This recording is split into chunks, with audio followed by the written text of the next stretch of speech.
Ahoy, hoy, and hachi machi out there, Delco. We have a fine episode that'll definitely be better than the fucking MLB All Star game because I've watched over 30 of them in my life, and I can tell you they all suck. The only thing that can happen is injuries. There is no positives to the All Star game. Okay, so I'm not the only one who hates that we have 8 players in the We have All-Star eight game. players. That's just 8 opportunities for them to get hurt Yeah. or mess up their swings, Alec Bohm, for the rest of the year. I hate the All Star game. I appreciate it, and we have it in 2 years. It's going to be in Philly. I never understand non-record pertaining exhibition games in the middle of the season. Because hockey's starting to do it now. I know soccer's done it forever.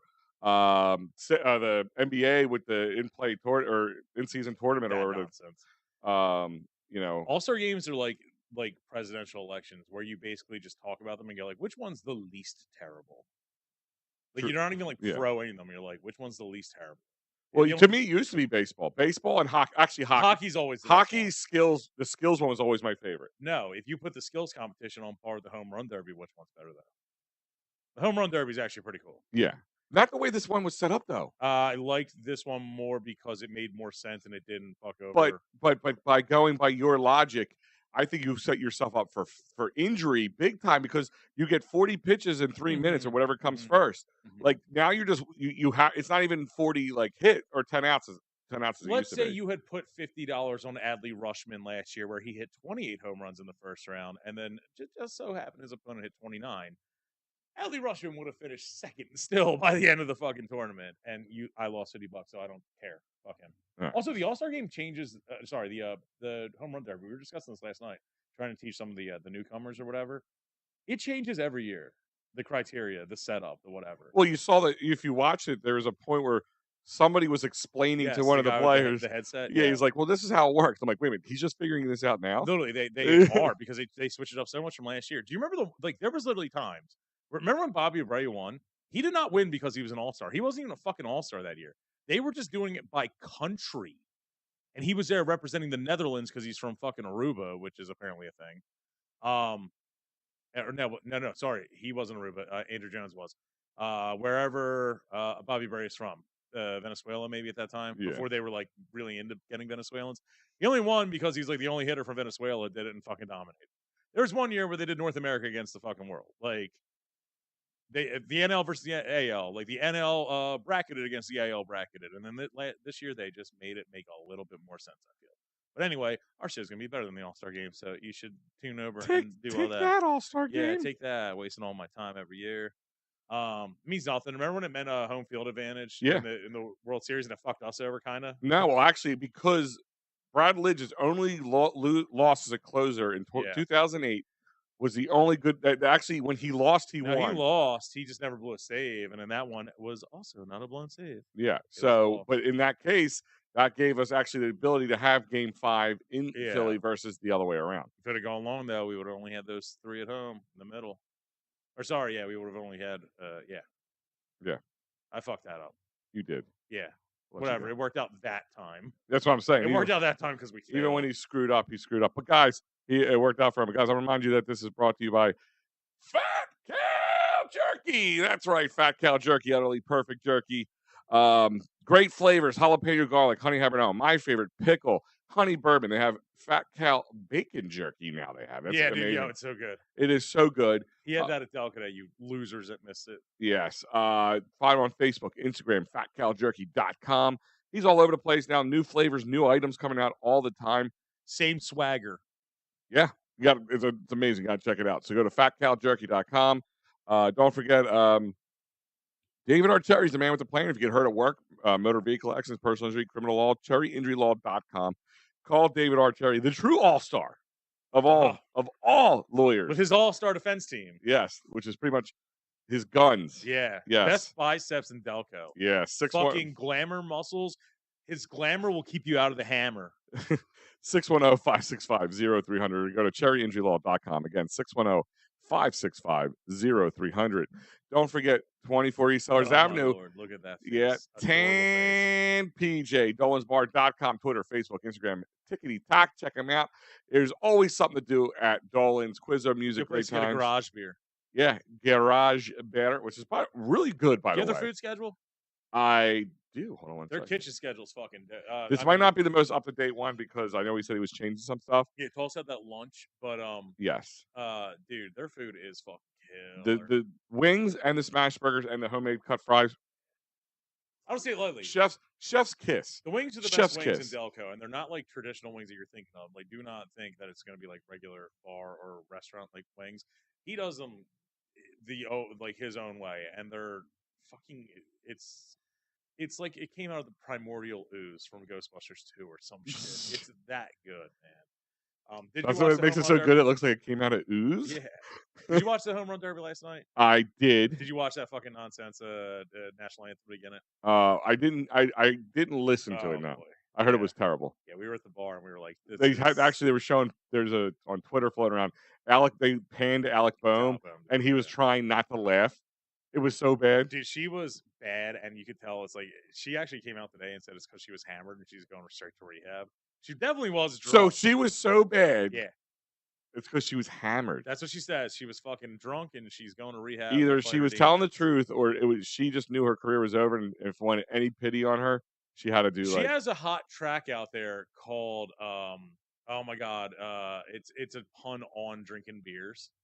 And I can't help but feel if someone's I can't help but feel that she might have actually done this on purpose as a publicity stunt. Like it was that bad, dude. It was like comical. Like either that or she really is actually one of the worst singers ever, and it was all fucking auto tune I the don't whole even know time. who it was. I don't think she's big enough star to be like that. I I think mean, publicity stunt. would you consider the home run derby a big enough for a big star, like, or was that the right star for that job? So I don't know. I guess I'm out of touch with like number one country and number two like pop country and pop music. I guess a little bit. I did not know that she has like charting songs right now. She actually is pretty popular out there and having minor success. 32. She's not Taylor Swift. But yeah, I guess that was a big name. But also, like I said, I've watched every home run derby since it became a fucking thing in the late '90s, like when it became its own standalone event. I don't ever recall the national anthem even being done until last night. Fat Prof checking in on Twitter, or I'm sorry, on Instagram. What's up, slurs? I meant sluts. I don't know if he. I think he was right either way in his case. Yeah, yeah, Yeah. yeah. What's going on, Yeah. buddy? That chick, she definitely was hammered. Like she was hammered. I'll give you Yeah. that. She looked like a crying girl outside the Ridley House at 2:15 in the morning. So With like I her said, I shoes in didn't her watch hand. it live. Like, did she look like she was like swaying or like completely messing up on purpose, or did she just sound like she couldn't sing for worth She of shit? started no, they started like panning to the crowd and the veterans and the American flag and all that shit. And it started getting like worse and worse. And then we were like, "What is this?" And it was like a slow rendition. So I was like, "Oh, I gotta wait till 10 minutes of it." And then like the final stanza was what the fuck, and it became like Roseanne Barr like, where you're like, "She's got." Oh yeah, I remember. What It's was like that? she's got to When be. was that? It was at a Cubs game back in the early 2000s or some shit. I thought it was in the '90s. It might have been the 90s, but yeah, it was almost like she she has to be like trying at this thing. This is like acting at this point, but whatever. I'm just What was worse, Jason Kelsey at the Sixers game? Jason Kelsey was actually fucking fine. Yeah. Well, I'm just like, oh. Jason Kelsey was fine. People are very upset. There's a lot of people who were upset about Jason Kelsey doing it. Like they said it was a mockery. No, I think that was actually. Are you Like, if saying that that because it was was Jason karaoke, I Kelsey, would've or do been you believe impressed. that? Well, he went on to actually have a charting album for Christmas. afterwards. Yeah, yeah. No, he was fine. It was passion, dude. That was just fucking a grown man's roar. Okay. I loved it. I didn't dislike it. I'm just asking, like your thoughts. No, I liked it. I liked it. There's been a lot worse at sporting events, man. There's been some times, I remember one of the worst I ever heard was one of the other chicks from Destiny's Child. It wasn't Kelly Rowland. It was the third. And it was, I want to say it was at a WrestleMania. And I'm like, Jesus Christ, now I know why Beyonce went fucking solo.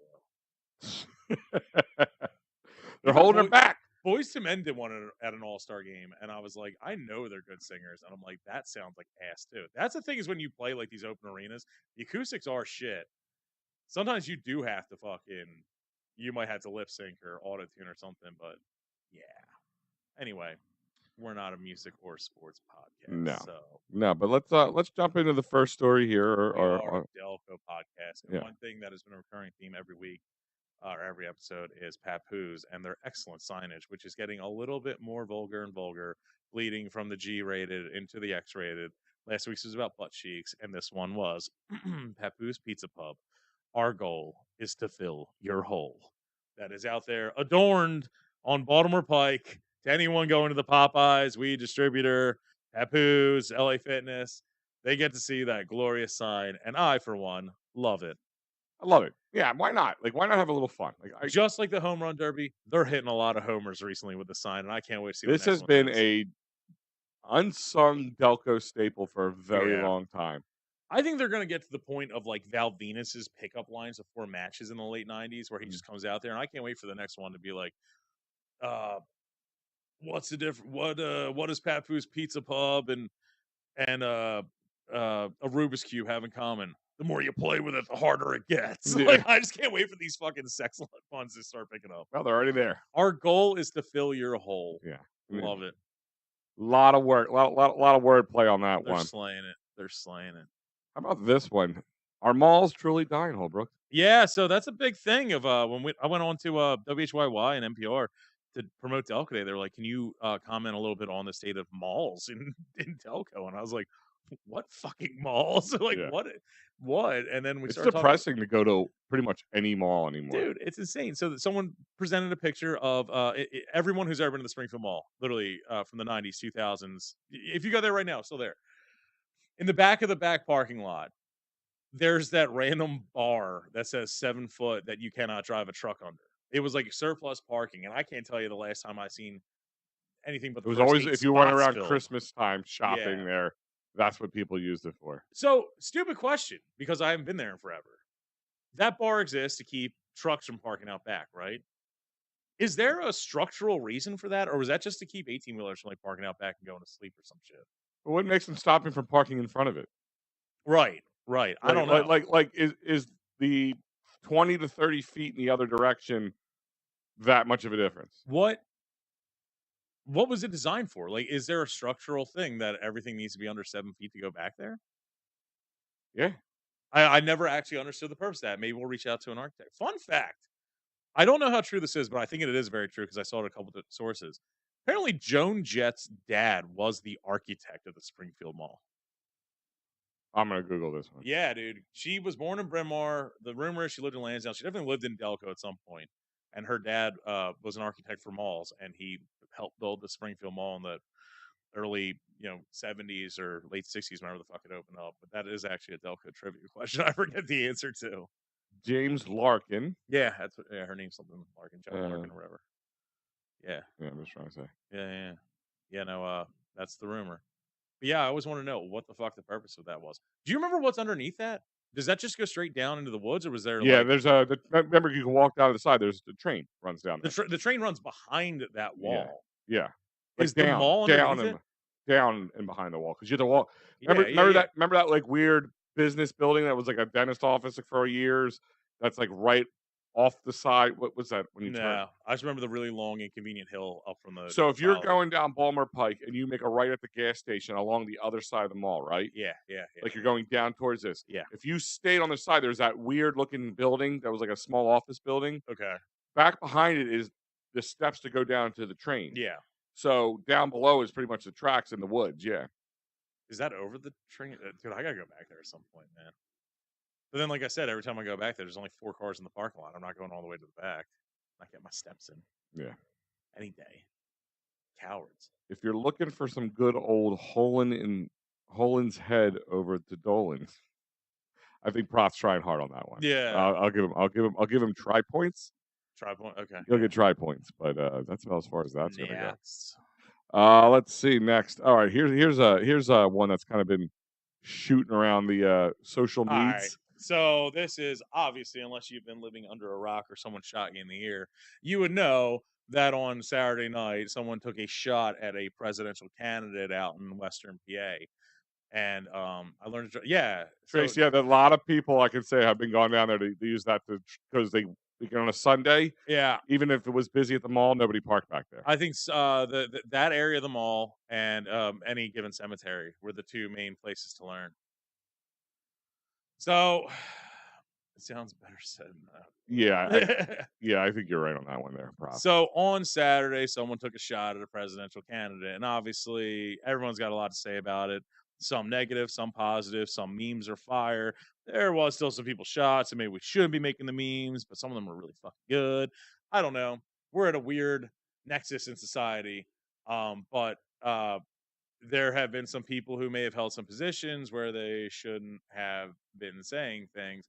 And one of them was I saw this in a couple groups in this area. When are we canceling the Prospect Park fire chief? And what the fire chief of Prospect Park had said, his name is Jim Simmons. A little to the right next time, please. And then people were getting mad at him. And you know, this is a divided world. So people took shots, no puns intended, took screenshots of it and call for his dismissal. And it didn't even fucking take 28 hours the next day. Prospect Park fire chief. This is from Prospect Park. Fire chief resigns effective immediately. Prospect Park Fire Company Board of Trustees met the evening of the 14th, stemming from an incident where ill-mannered remarks were made on social media by former Chief James Simmons regarding the tragic events in Western PA. The remarks made were personal in nature and were not an official statement or represents the views of the fire company.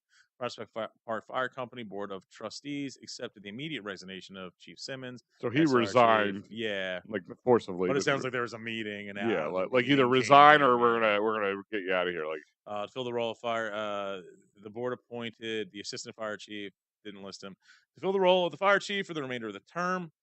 I guess it's an elected position. Their quote was, "The Prospect Fire Company does not condone this type of behavior by our members or our leadership," says Chairman McGee.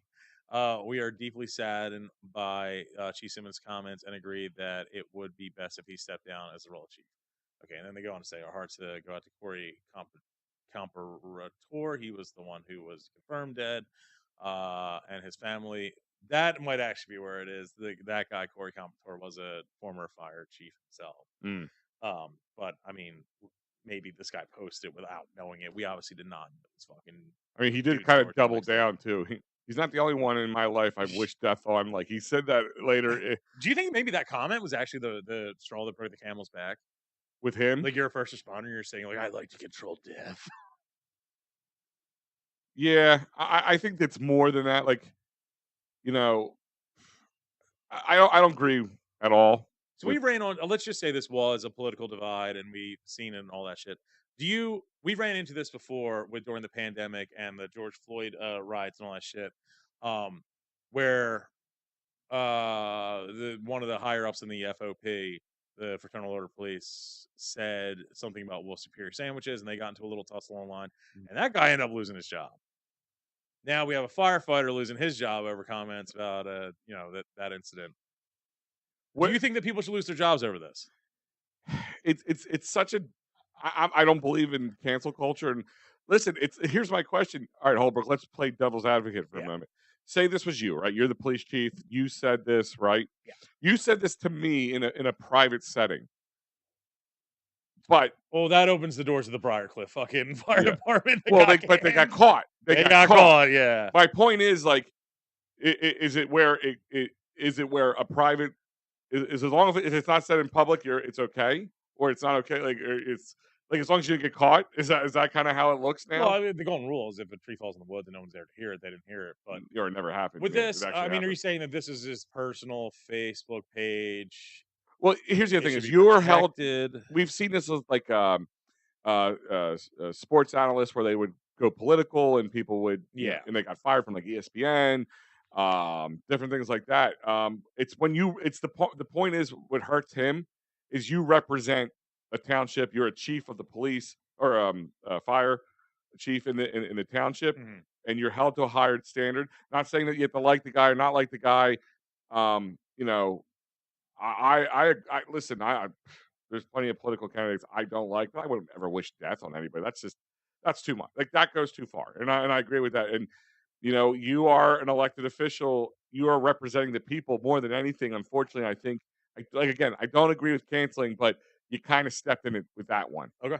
Like that's how I look at it. Like you really stepped in that situation, and it's hard to back. And then you double down and say there's plenty of people I wish death on. So now you looked a little unhinged. So that makes things Right, worse. right. Like that makes Yeah. things a little worse. Do you think um do you think this would have escalated towards a proposed resignation if that area wasn't very red, Mhm. and also if the individual who was killed wasn't a former firefighter himself and is like a decorated one? So the answer to that is it makes things worse. Because you basically go from fighting the general public in peanut gallery to like, uh-oh, now I'm fighting my constituents and literally like the things we like stand for, As because it was soon a as soon firefighter as it himself. happened, I like got off social media right away because you know it's going to happen. You're going to get people saying good, Yeah. or you miss. Like I saw the Shockingly, I did not see that much of it. go on Twitter.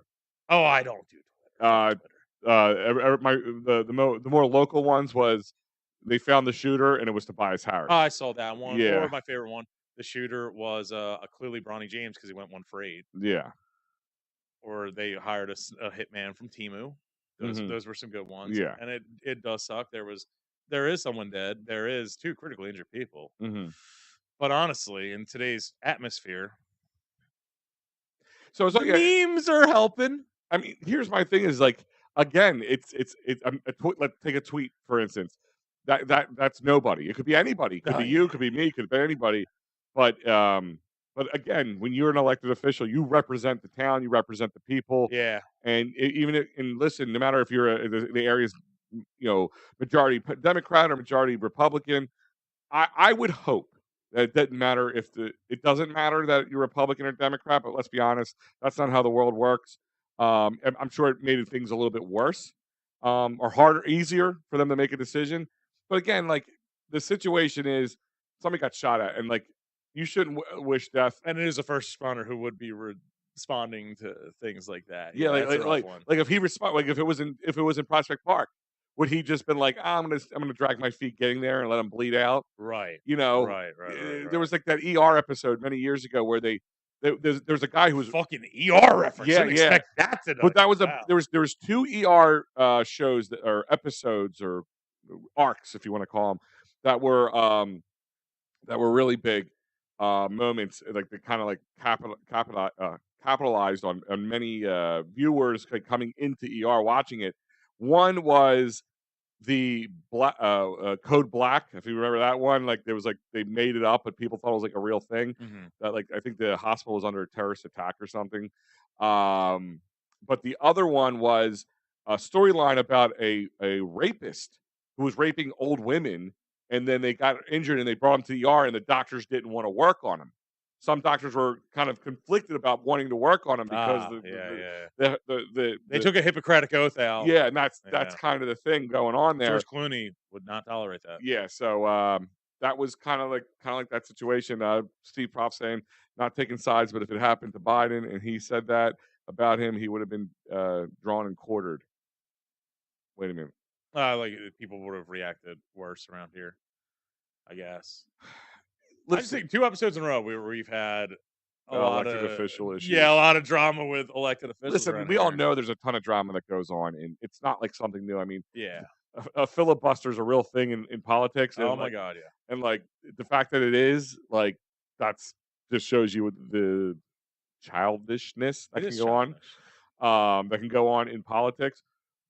But at the same time, again, I'm not a big fan of a lot of political officials. The old South Park episode, it's either a giant douche Douche or or a a turd turd sandwich, sandwich, yeah. like is usually pretty spot on to me, Yeah. for the most part. But I don't wish death on anybody, and I hate how and this is the problem that people have, and it's Biden came out and said that even though we have our differences, I never want to see this happen, and which was the right thing to say.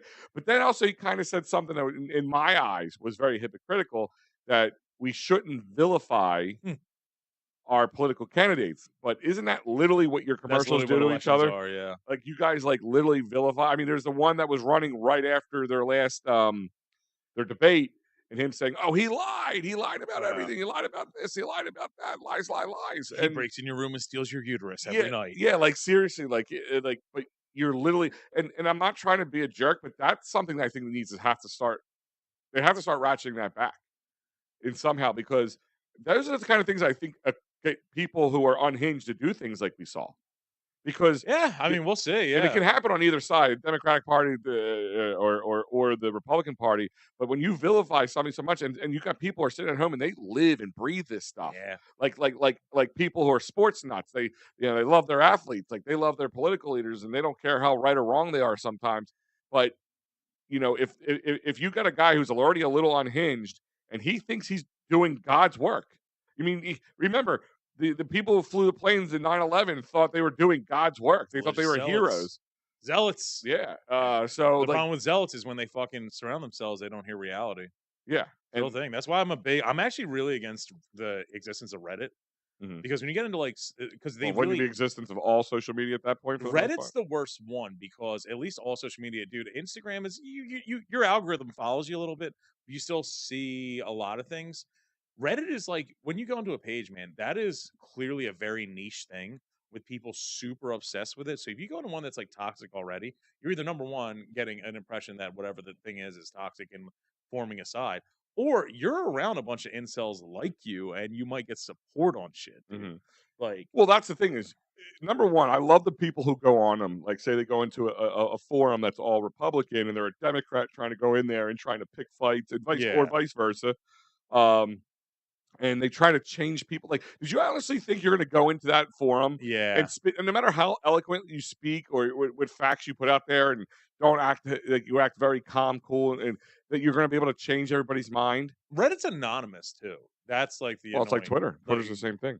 I mean, if you think about it, and I hate, it's kind of the one truth. Like, and not that you can't, but it's a lot harder on Facebook to pretend to be somebody else. Like, you yeah, can yeah, be, but it's like remember you were Hollywood Holbrook for a long time. yeah. And then they fucking said that's not my name, And and they I make was you just send like, like a yeah, picture of your ID card to make sure like that's you. Now there is some people who get away with it. I don't know how, wow, that are on a page that they have fake names, or women who do like Gina Marie yeah, right, instead of like their last name. You know what I mean? Which is whatever. And I'm not saying you have to put yourself out there, but I'm always been kind of a believer, and kind of what we're doing right now. We put ourselves out there. You know who we are. Here's our faces. Here's our yeah. names. Here's our voices. Here's everything about us. We lay it out there, and there's plenty of people who come in the comment sections and try to roast us or hey fatty, like you'll get those kind of things. Look, I'm I like, don't say that to myself in the mirror yeah, I every know. morning. It's like, but my point is like it's when you can come out and you say you're like I always think about these people who attack people online about their political beliefs one way or Mhm. the other, and I'm like 99% of you guys wouldn't say two words to people in public about it. Like that's the down part of social media. You've heard of beer muscles, but keyboard warriors and keyboard muscles, they're worse. They're worse, and actually, the funny part is we're gonna be talking. I have bringing back an old segment here Love later it. in a later episode we used to call Big Al Strange, and I go through the AP Press and a couple other sites that have true but some weird, strange stories. And that kind of plays into it a little bit because it kind of scares you to think a little bit, Holbrook, Mhm. how many people are easily duped Yeah, and very mentally on thin ice that yeah, they could swing yeah, either way, and yeah. and things like this happen. Yeah, it's dangerous, man. When people who just don't There's a lot of people who just don't go out in reality anymore, and they like think that it's okay, and then they shelter down and really just get this dark, grim view that has been filtered through people who also just think the world is all dark and grim. There's a lot of people talking about unity or disunity that have never gone out and met someone. There's people who haven't met a new person in 3 years. There's especially with working remote, you don't even have coworkers anymore. Yeah, and Like, that's the thing, as yeah, I said, like I put this out there a while ago. I remember talking to you about it. Right when we found out the pandemic was going to be more than 6 weeks. oh, yeah, Um, we kind of said, like, I said to you, I'm like, dude, this is going to be bad for us, and I mean us as like the the society, society, because like there's levels of people. Like there's people who are mentally strong, yeah, people there are in between, mentally frail, um, cuckoo for Cocoa Puffs, like, not being a jerk, but, there's I levels think of it, and what I you're think everybody dropped a level after what you're this. aiming for is, I think there was a lot of people who were already on the side of like the side of the spectrum of sociability. There are people who are social butterflies, and then there's fucking social anxiety filled fucking people who want nothing to do with anything, that would avoid an event at any cost, avoid a family thing at any cost. We did arm them with 15 months of like enabling them to be like, yo, you're fine, hide from society, it's terrible. And Mhm. then that just dwells down on, like, you get used to it, then you start going online and start meeting people who are just like you, and it's just like, that's the worst, that there's a community of people who don't even know each other, I'm but telling you know each other. I'm telling you right now, it's gonna take a solid 2 generations to kind of get out of it. And it might get worse because everything we're doing is becoming virtual. I mean, look at right now we're virtually coming to you in your phone, Yeah, your anyway, you can follow us on Twitter and yeah, Facebook exactly. and Instagram and Amazon Prime Day. Yeah, Yeah. happy Prime Day, everybody. But like, yeah, you don't have to go to the store to pick up batteries anymore. You don't Yeah. have, you don't have to go to the store to pick up your McDonald's anymore. Oh my god, yeah. And now that's like the big thing now. Like, if you need, like, before, you're like, well, I need batteries, so I can't go on Amazon because I need it now. But now you can get them through Uber Eats or DoorDash or whatever now. So there's a plus minus to the technical end of things. I think the grossest thing I've ever done with laziness with that shit was, I was just in Vegas and I door dashed from fucking Target. Like, necessities. Like, I literally paid DoorDash to send someone into Target to, like, my grocery shopping for 5 days Mhm. and bring me medicines and fucking hydration things. I was like, "My god, I've gotten to that level in life."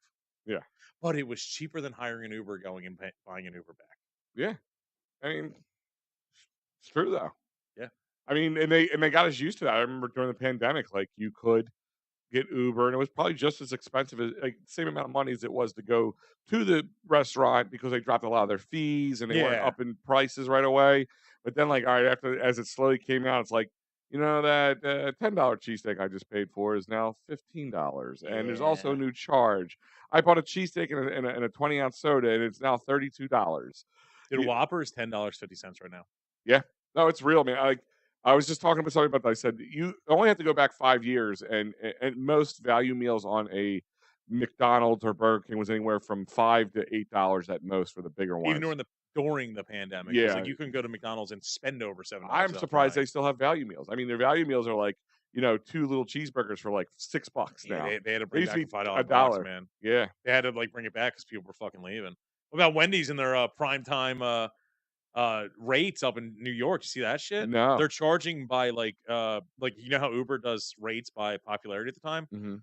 Oh, so Wendy's it's is like a heat map? charging by, like, if you go there 4.55, they'll be like, surge rate, like, this is now a $21 cheeseburger.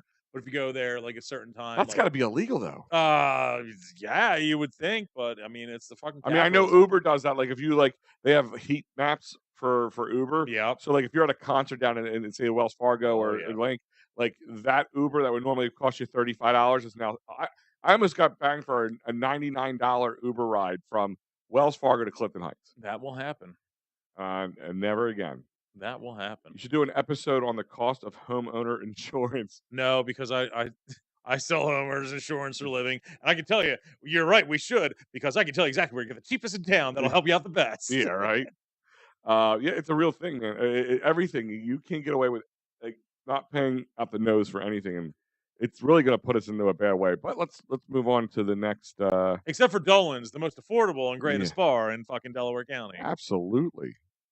All right, here we go. Here's a more lighthearted conversation. All right, so Dave Portnoy, El Presidente, the president of Barstool. Love him or hate him. I think, like most of America, I despised him until the pandemic. I was like, this dude's actually thoroughly entertaining. He is the one who moved to to Philly, and came and raided 3 of our Delco pizza places.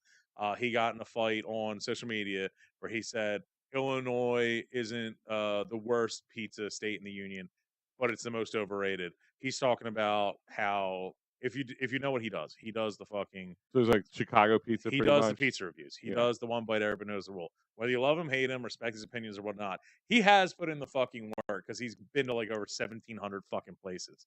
Anywhere he goes, and he moves around every 6 months to different places to open up another ventures for Barstools. Philly, he was already here. He puts the work in, man. He hates Chicago style pizza, as do I. You mean lasagna? It's fucking lasagna, dude. Like, Detroit found the happy medium of, like, regular fucking pizza and deep dish where you're like, "Oh, cool," and it's not quite a Sicilian, so you're like, "Cool." Chicago, dude, that shit's lasagna, and I'm a fat fucking dude, but, I don't want that shit, dude, No. because, You like, get that and hinge your jaw to, like, you eat this. half a slice and you're going to bed. Yeah. That's not what I want for lunch. Can you put it back up real quick? I put it up there for a reason because if you do follow that shit like I do religiously, he puts Connecticut at number one. Apparently, New Haven. New Haven and Stanford pizza is like the fucking best. It's I think we should do a trip, me and you. so Just we take a trip. should because there is actually a thing you can do. So why Connecticut's up there is you hear New York, oh New York, fucking pizza, whatever, right? Connecticut, especially Stanford and New Haven, sorry, are suburbs of New York. It's very much like how Delco is to Philadelphia, Okay. is that area, Connecticut, to New York. It's where the real people who couldn't afford to live in there wanted to set up their own roots of be city adjacent moved to. So it's essentially the Delco of New York. And there's a lot of places out here where we be like, oh yeah, Philly's got great cheesesteaks, but let me tell you something. So does fucking Delco, and they're the ones that have been doing it, since the '50s consistently. Third generation still doing it. Like they care about their product. So I understand where Connecticut is, and I've heard that from a lot of people who've done that shit. New York is too because it is a fucking capital. New Jersey makes sense the same fucking reason. He's gonna put Massachusetts because he's a fucking Boston asshole. He's just gonna put them up there to That's have one them. thing when I was in Boston a couple times I've never had was pizza. They might not even have pizza. He's just got to put it because it's like if Tony Romo picked against the fucking Cowboys Okay. or Brian Dawkins is on a panel and picked against the Eagles. You just have to put him up there. But number 5, he did say it was Pennsylvania, and I'll tell you, in all of his reviews, because I sat there and fucking looked through them, they are all Philly, all Delco, some state college, and that's it. We ain't talking Pittsburgh. We ain't talking fucking Erie. Which I'll be in Pittsburgh. I'm gonna actually try to find the best. I'm actually. Al, there's not good food in Pittsburgh. I It's know. bullshit. It's a shitty town. I'm actually gonna. I want to do a video for Delco Live of me just going to the Palmani Brothers and just dropping the sandwich on the ground. I said improved. Yes. Romani Brothers sucks. There is like some stationary ones or whatever. I went to one and I was like, this is the worst sandwich I ever had. And they're like, the original one's in this back alley and all that shit. So I went to that and it sucked just as much. So here you go. Here's our website. Finding the best pizza in the burg, Pittsburgh. I'm gonna. Does it just say don't come here? Yeah. Go elsewhere. Neighborhood joints. The Steel Cactus is made by 2 people from Houston. All right, I'm gonna try at least 1 or 2 of these places while I'm out there, so I can. Also, you're flying. Yes. Okay, so I don't know where their airport is. It's outside of the city. It is. It's about to get to the city. It's probably about 15 to 20 minutes. So go into the heart of the city, right near PNC Park, right near Steel Cactus and all that shit. Right there at PNC Park. Do me a favor and count how many people it takes you to find someone who actually grew up in or around Pittsburgh. Oh no, very transplant area. It's the most transplant fucking area because it's like no one Baltimore. wants to be there. Baltimore's the same way. You go to Baltimore, most people you meet are from Baltimore are not in the city. The Yeah. Baltimore we're thinking of, not the fucking Wire Baltimore. Those folks are fucking Baltimore. Yeah, no, I'm talking like Inner Harbor, those kind of areas. My best friend, who actually lives in Pittsburgh now, I'm going to go visit. While I'm out there, he lived in Baltimore for many years. I used to work in Delaware, so like when I was younger and single, I would just jump in my car at the end of the day on a Friday, and I can get to Baltimore in like in an hour from Wilmington if you drive fast enough and don't hit any real traffic. And drive fast, take chances. Like I would talk to people there all the time at the bars there, Canton and all that stuff, and I'm like, most people are not from. They might closest are like they're outskirts of maybe like a Delco person or moving into Philadelphia or something like that. Bucks County moving into Philly, but most part they're not. Most of them are not even from the state. So the thing about Pittsburgh is it's such a small geographic city where you only basically have a fucking center city. Like if you go to center city, you will not run into anyone from fucking Philadelphia. Who the hell would travel that far for a pizza? What do you mean, Tom? I'm just actually going to Pittsburgh, not for pizza. You did make it sound like you were going. Did I say that? I'm sorry if I meant. You gave an atmosphere like you were. No. I'm actually going out to cover the Phillies game this weekend in Pittsburgh. I said while I'm there, I always ask the people that are from Pittsburgh, but like Holbrook said, that might be difficult. Now, Tom, in your defense, in December, I did go to Detroit for pizza. That makes sense. Literally it was half RoboCop, half pizza. Well, the NFL draft was in Detroit this year. And there was a lot of probably upset people. They were in Detroit. Well, there was one of the biggest turnouts for because you know why? Pizza. No, because it's cheap. Oh my god, it was It's $70 yeah, round like trip. to stay at the hotels to $70. like if you were flying into Philly, you probably would have to pay 3 times as much than you would be for you to fly out to Detroit. Yeah. It's like a lot of New York people who come from like the Yankees and Mets to come watch the Phillies. It's cheaper for them to drive the 2 hour drive down here than it is and get tickets in Philly than it is to buy tickets and stay and watch them in Yankee or Shea Stadium. Yeah, ours was literally it was $29 each way. It was the hotel was like 45 a night, and then the rent a car was like 37 If a I didn't have day. to pay for my seats, it would cost me $212. This is American Airlines. This isn't Frontier you can do because it's only a 55-minute flight. well, they're all 55-minute flight and they're all about an hour long. Oh, Pittsburgh Yeah. is also probably a 55. Yeah. No, I'm saying from here to Pittsburgh and back is 55-minute flights. Yeah. But I'm saying they're all the same. But I did truck Frontier, but they only had the weird hours and I couldn't get there for them. But yeah. Frontier can eat I my coulda- fucking ass. I when could go have to went fucking- on Frontier or was it Spirit too? I They're think the Spirit. same thing. Yeah. Literally the same thing. But so Frontier it would have probably cost me like $80 to $90 less, but I would have to also go at 3:30 in the AM and then come home. And you at had like, to pay for your baggage and yeah, find a and seat. then by the time you do that and all the inconvenience, it's probably the same amount. Inconvenience is a fucking understatement. And I don't even have to check a bag, so that's a plus. Let me tell you something, you are not gonna be comfortable in those seats. Oh, I know. Dude. Well, I've lost a little weight, so I wonder how it'll You be. will not be comfortable in those seats. So, speaking of the Philly, not to get Fucking Anne Frank at the end of her life would not have been comfortable in those seats. No one can fucking fit and be It's not even about the size. It's about the quality of it. Tom, thank you very much. So here's the other thing is not to get into another sports conversation, but the one thing the Phillies did this year I don't like is the City Connect jerseys. I love them. You love them? Love them. Hate them. Love But I bought one and it got stolen off my porch, and whoever got them is going to be very unhappy when they open that. Was it a Temu one? No, it's from eBay. But I had a guy who bought one off Temu, and it looked exactly like the real thing. Like you could tell between a Temu Eagles jersey and a regular Eagles jersey. But a guy I knew who makes knockoff jerseys, somebody went out and took the City Connect and made them red instead of blue, and it's badass. And I got one coming in. I truly feel like that would just be like the recovery house softball team in the Millennium League. Ian, the hat's not bad. I do not mind the hat I love the hat. at all. I love the T-shirts but too, where they it- don't do the blending. The shirts are a little bit, but the problem with it is, you know what the shirts look like? Like by themselves, like because if you didn't know any better, like They look like the Eagles' fucking the yellow that's not even what Frankfurt I'm Yellow thinking. Jacket ones. No, what they look like is That's why like they're that they color. look like those generic tourist T-shirts. Because I went to Philly and Love 'em. I bought a Philly T-shirt, not a Philadelphia Phillies, love not a it. Sixers. It looks like a very generic, and that's why Love I said it. the hat's cool because you could probably wear it with other things. But when they play in those jerseys, I actually get confused sometimes. Who, if I'm rooting for the right team for like a Yes. second, I I have don't rooted like for them. I have rooted for the Cardinals by accident Yeah. one time during a series. Yeah, not a fan. But that's about it. I don't want to get too on that path. But I love them. not a fan. They're my favorite of the ridiculous jerseys we've had in this city.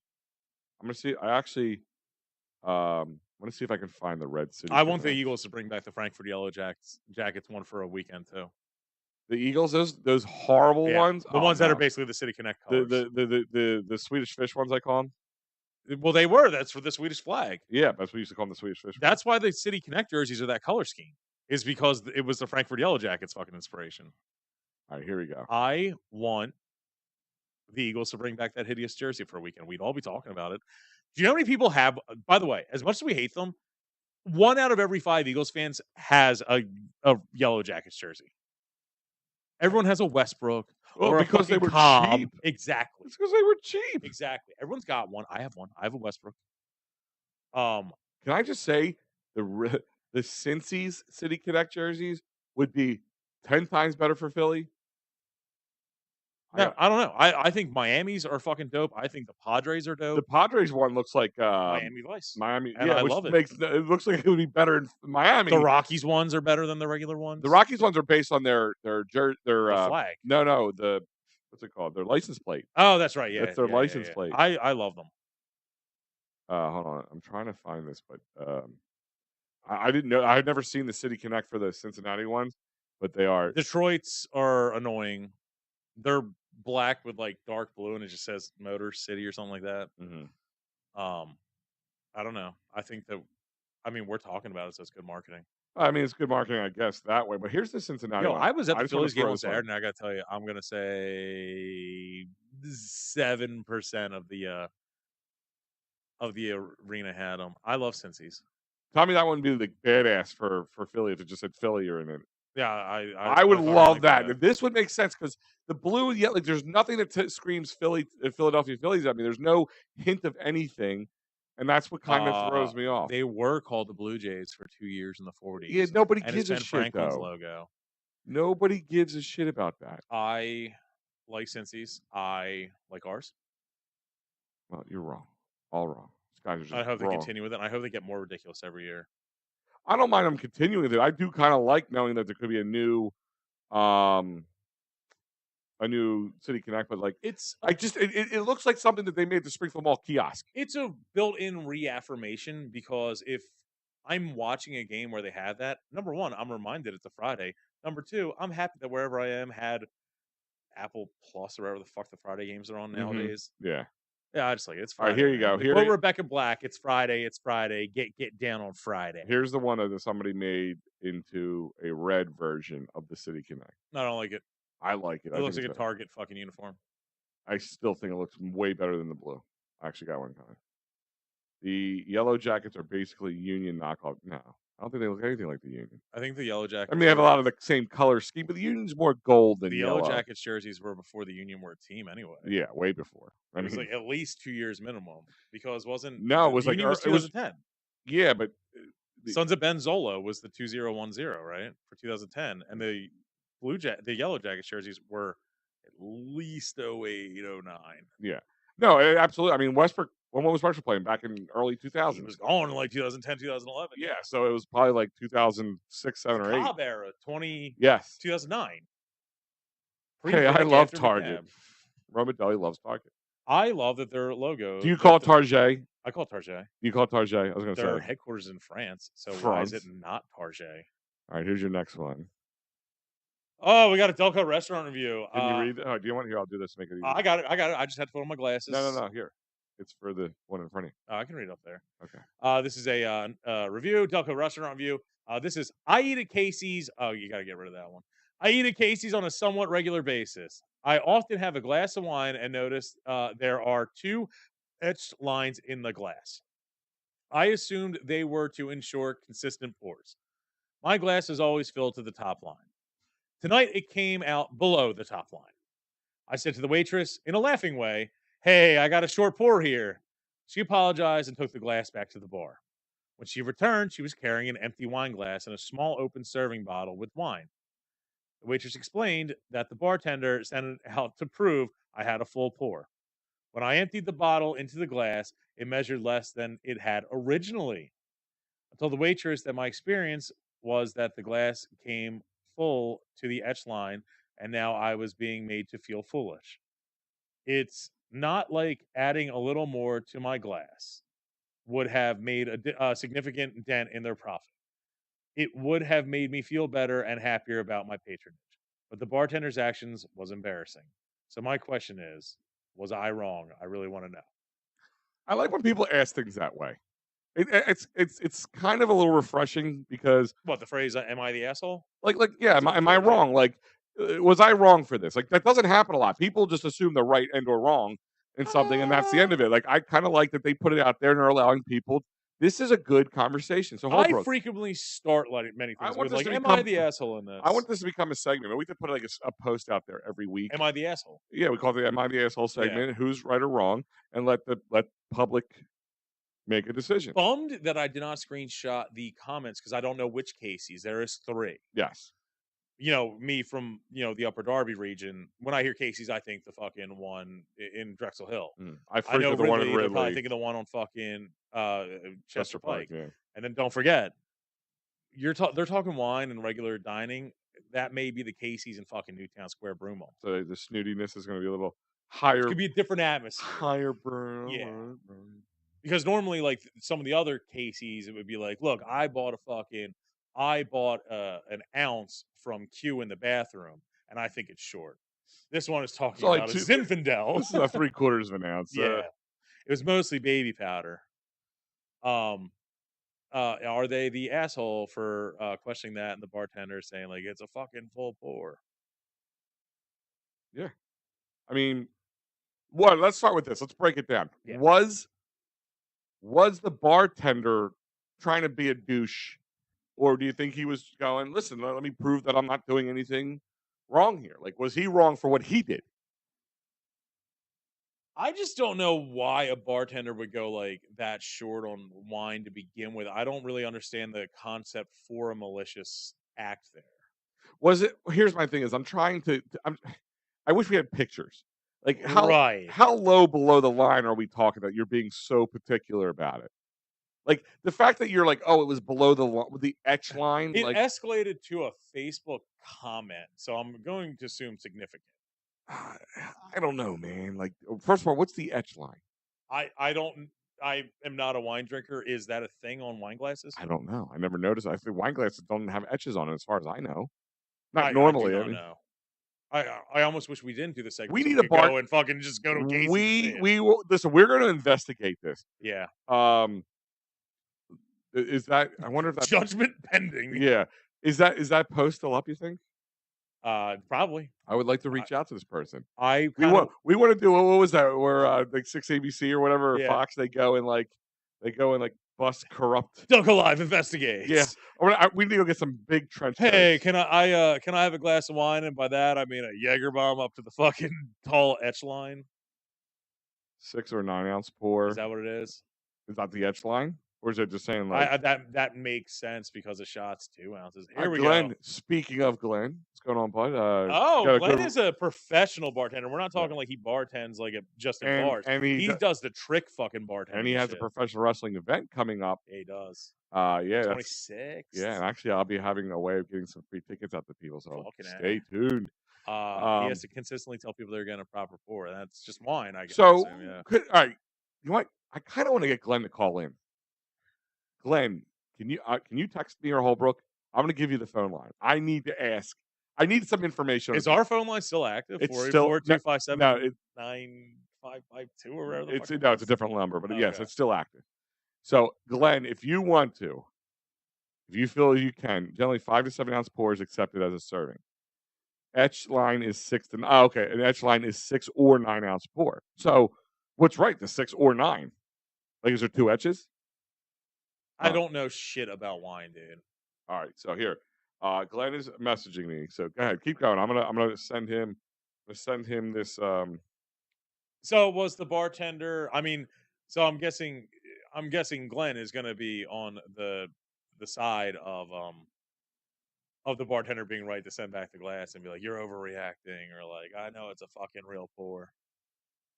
I've seen bartenders do that where someone has come in and maybe they have been a new person, a repeat issue or some shit where they've gotten mad and they're like, this is a full shot. Oh, this isn't a double, and it fucking is. This Long Island iced tea needs to be a strong island iced tea. Yeah. Well, I mean, is that somebody? Hold on a second. Is that somebody trying to get more bang for their buck? Yeah, Because let's be honest. Like food, drink is not cheap. no. Shots could be $8, $9 a pop. I mean, the profit markup is fucking insane on liquor, but the where the fuck was I going with that? Got a lot of thunder going on out A there, guys. lot of I thunder. don't know if you guys can hear it through the mics because it is. Our windows are Got a shaking. text that the dog is going nuts. He probably thinks it's a fucking random Tuesday in April with all those fireworks going Yeah, yeah. off. What's all this weird noise? Gunshots or It's not. fireworks. It's not February 17th. I did feel bad. We always make light of gunshots or fireworks, and it's just like on 4th of July there was like a big shooting in fucking Upper Darby. I was like, ooh, had to take down a post about that. Oh, really? Yeah, I was like, gunshot or fireworks. Well, if you live in fucking next to 69th Street, it's probably gunshots. And then that happened. I'm like, ugh. Talk about reality fucking up art.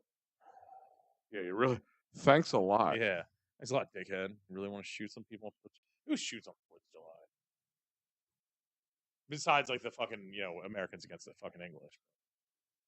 Yeah, he said he's gonna call in. Just give me 1 second, Okay. and I will get that. But yeah, I mean, again, I want to ask Glenn, like, what does this mean? Like, it's really hard for me to fathom right now. He's a good one to talk to because I mean, I love Glenn. I'm a bar rat around here, right? But like the bartenders I'm used to, experiences I'm used to are like the fucking heavy-handed, boring people who like live off consistency and tips. I'm not one who goes out gets a steak and a fucking glass of wine. I do need to hear I do a like the glass of wine, but professional I that don't deals think with I've this. ever looked at it like. I mean, unless like my beer was half full, like the head of the beer went all the way down halfway. Yeah. I don't think I've ever really looked at a drink and said, "Huh, I don't think this is my."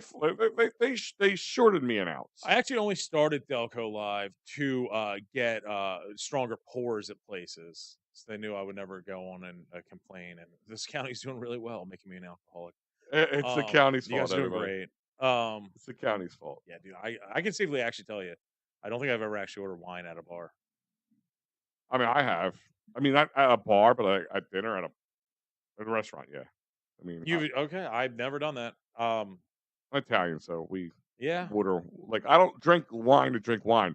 I like a good red wine with a steak. Even last time I went to a super fancy Italian restaurant in New York, on the Upper West Side, they have like a Bible of after dinner drinks and wines and shit, and I still went with a fucking snifter of Sambuca. And then Ain't nothing wrong with that. my girlfriend got Grappo, and dude, Grappo is like everything we insult Rumplemans for being, and it's just worse. Like, why would anyone like Grappo, dude? I don't get it. Don't know, but I sent him the We're phone. using the hotline. Yeah, so you're gonna have to put your headphones on when We're he calls. using the hotline for the. I got a haircut just so I could use the earphones. Yeah, you do. By the way, you look amazing right now. I gotta. I gotta admit. No, it's a fucking terrible, terrible. I'll throw them under the bus. It is a fucking terrible haircut from Sports Clips out in West Goshen. I only went there because I was geographically in the area at the time. All right, And dude, hold on I real look quick. like the little Debbie's logo, and it's not a ponytail. All right, Glenn, are you there? I certainly am. Oh shit! All right, Glenn Mutz. Glenn's been on the show before. He's taken some amazing pictures of Delco After Dark. Delco before dawn. Delco before dawn. Yes. Awesome. And also, real quick, promote your wrestling because we were going to be doing it for you as well on Edge of Philly because we were giving away some tickets. Hybrid Wrestling, we're back in town. It's going to be July 27th.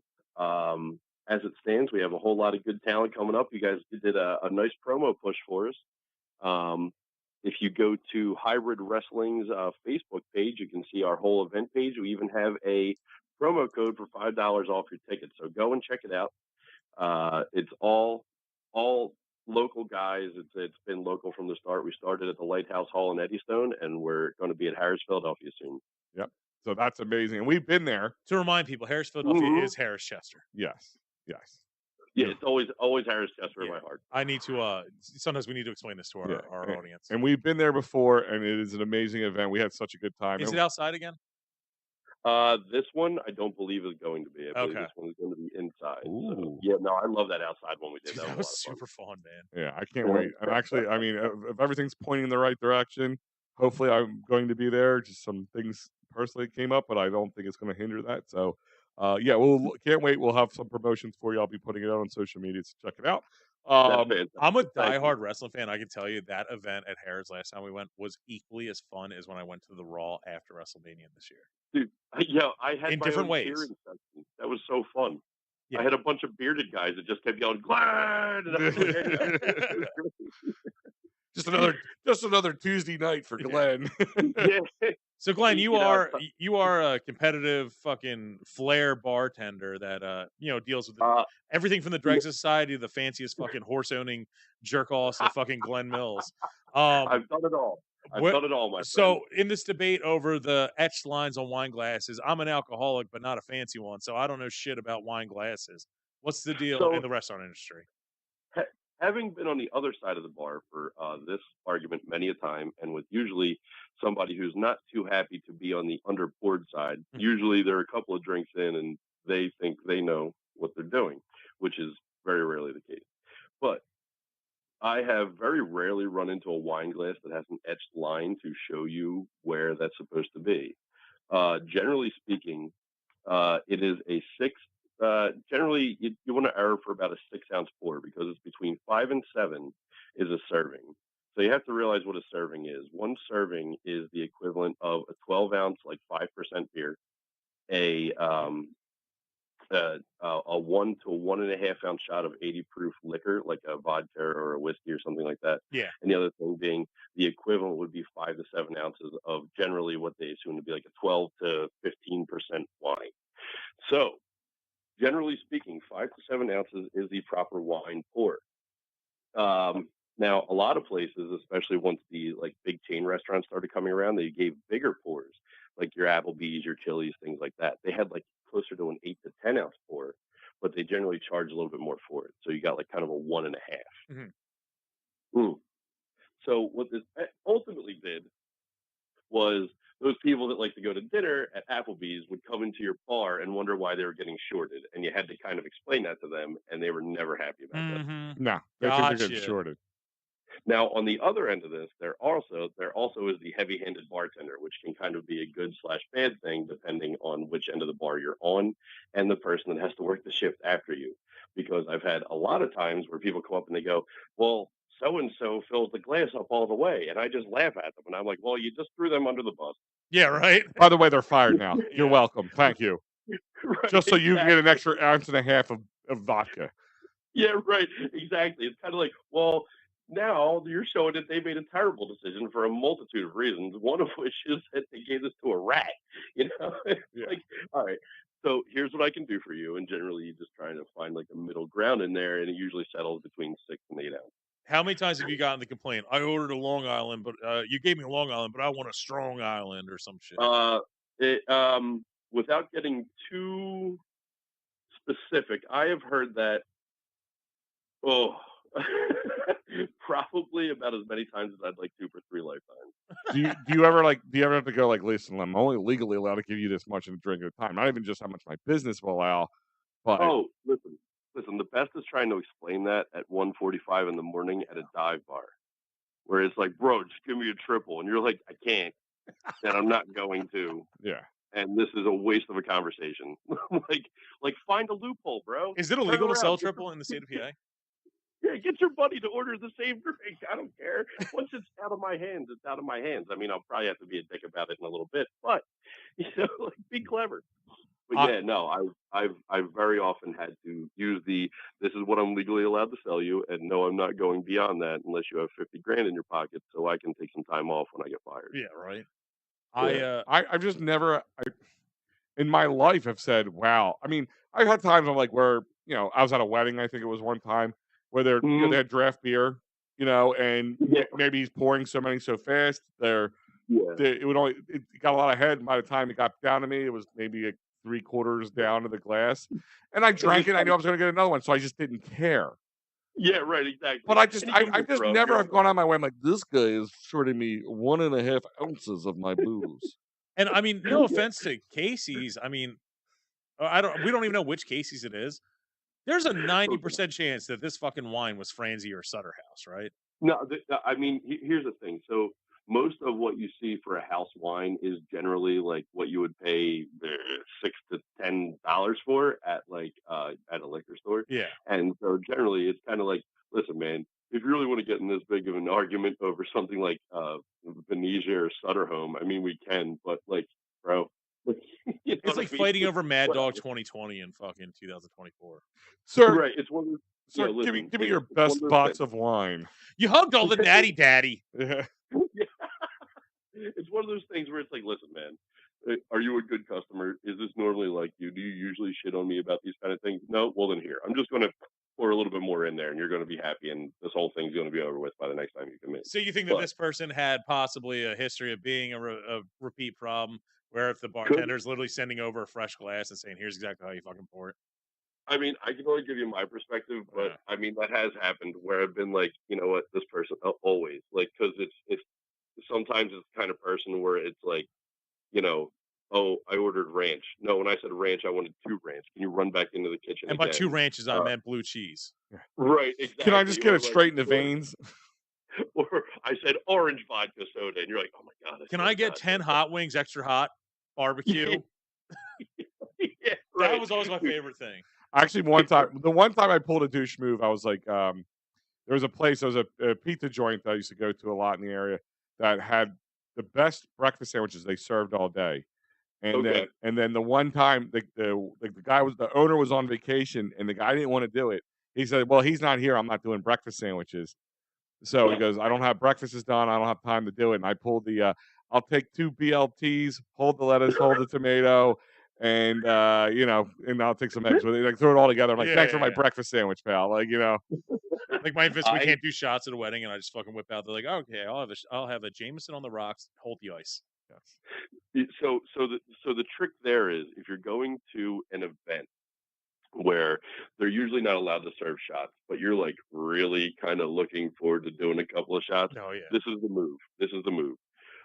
Ask for your rocks. They probably won't give you the rocks on the side. So what you do is you ask for the rocks. You ask for a separate glass. You walk away, and then you take the other glass as a strainer, put it on top of the glass with the rocks in it, pour your shot into another glass, and just hammer it down. That's actually a good man. Kind of genius. It's a lot of steps. I mean, thanks, Glenn. You just gave more reasons to hate his liver. Can you put that graphic back up? Because one thing I do want to ask about is the logistics of a weird thing I don't understand in the middle of it. Okay. It says it comes down to when they sent the glass back. They say she apologized and took the glass back to the bar. When she returned, she was carrying an empty wine glass. So let's just picture this as she's coming back, empty wine glass, not been touched, fresh out of the fucking dishwasher. Empty wine glass and a small open serving bottle with wine. The waitress explained that the bartender sent it out to prove I had a full pour. When I emptied the bottle into the glass, it measured less than it had originally. What is this small open serving bottle? So the only thing I can think of is that in some cases, at some restaurants, usually at like a higher end place like that, they will send out like a 5 ounce little tiny like carafe. It's this little tiny little jar that you pour your wine into your glass with. Okay.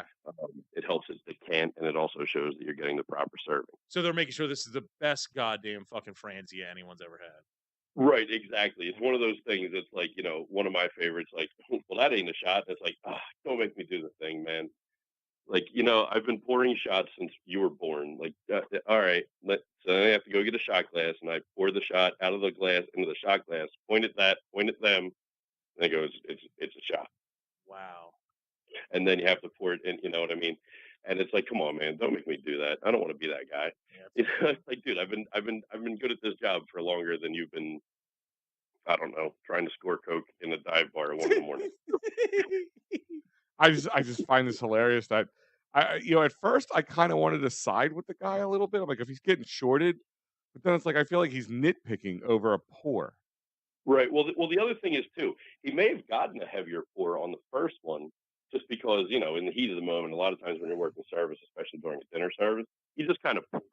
A lot of times, like with a shot, you have a pour spout on the top that gives you a good number. Like it's a good metric for like, okay, I'm pouring this the right way. If I count to whatever number, I know I poured the proper amount.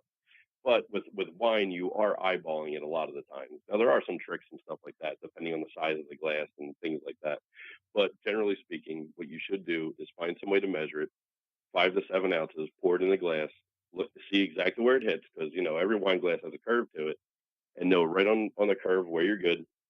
And you pour it. But if it's a dinner service and it's quick and it's not expensive wine, then you just throw it in there and get it out. And it sounds like it was detrimental to themselves. Like they started shit when somebody was being a little careless. They had extra and now they get less.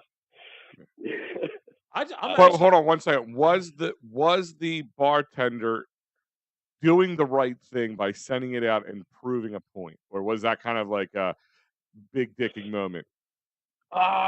Again, so that's one of the ones where it depends on the customer, because I have done it.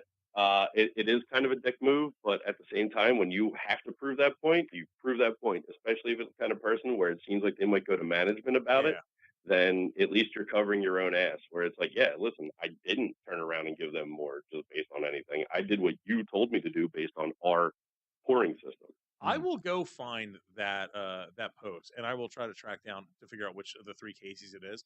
I actually want to know, like you're saying, that every wine glass is different, whatever. I wonder if Casey's actual inventory does have wine glasses that do have these etch marks they were talking about.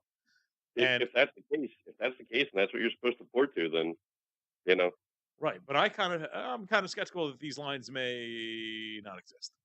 That's also true. It may have just been a scratch on the glass, and somebody thought it was for something, This and dude's brings like a they little turned glass around. etcher with him. Ah, that's where the line is, right Yeah, here. because what would the Yeah, two lines well, be? it's one of those things. It's like, the guy that doesn't know that much, but he's trying to show his date or his wife or the person sitting next to them that they know what they're talking about. Mhm. Oh, they sketched that in all the glasses, so you know where the fucking wine goes So I'm literally so dumb with wine. to. Is there a double? Like, can you ask a double wine?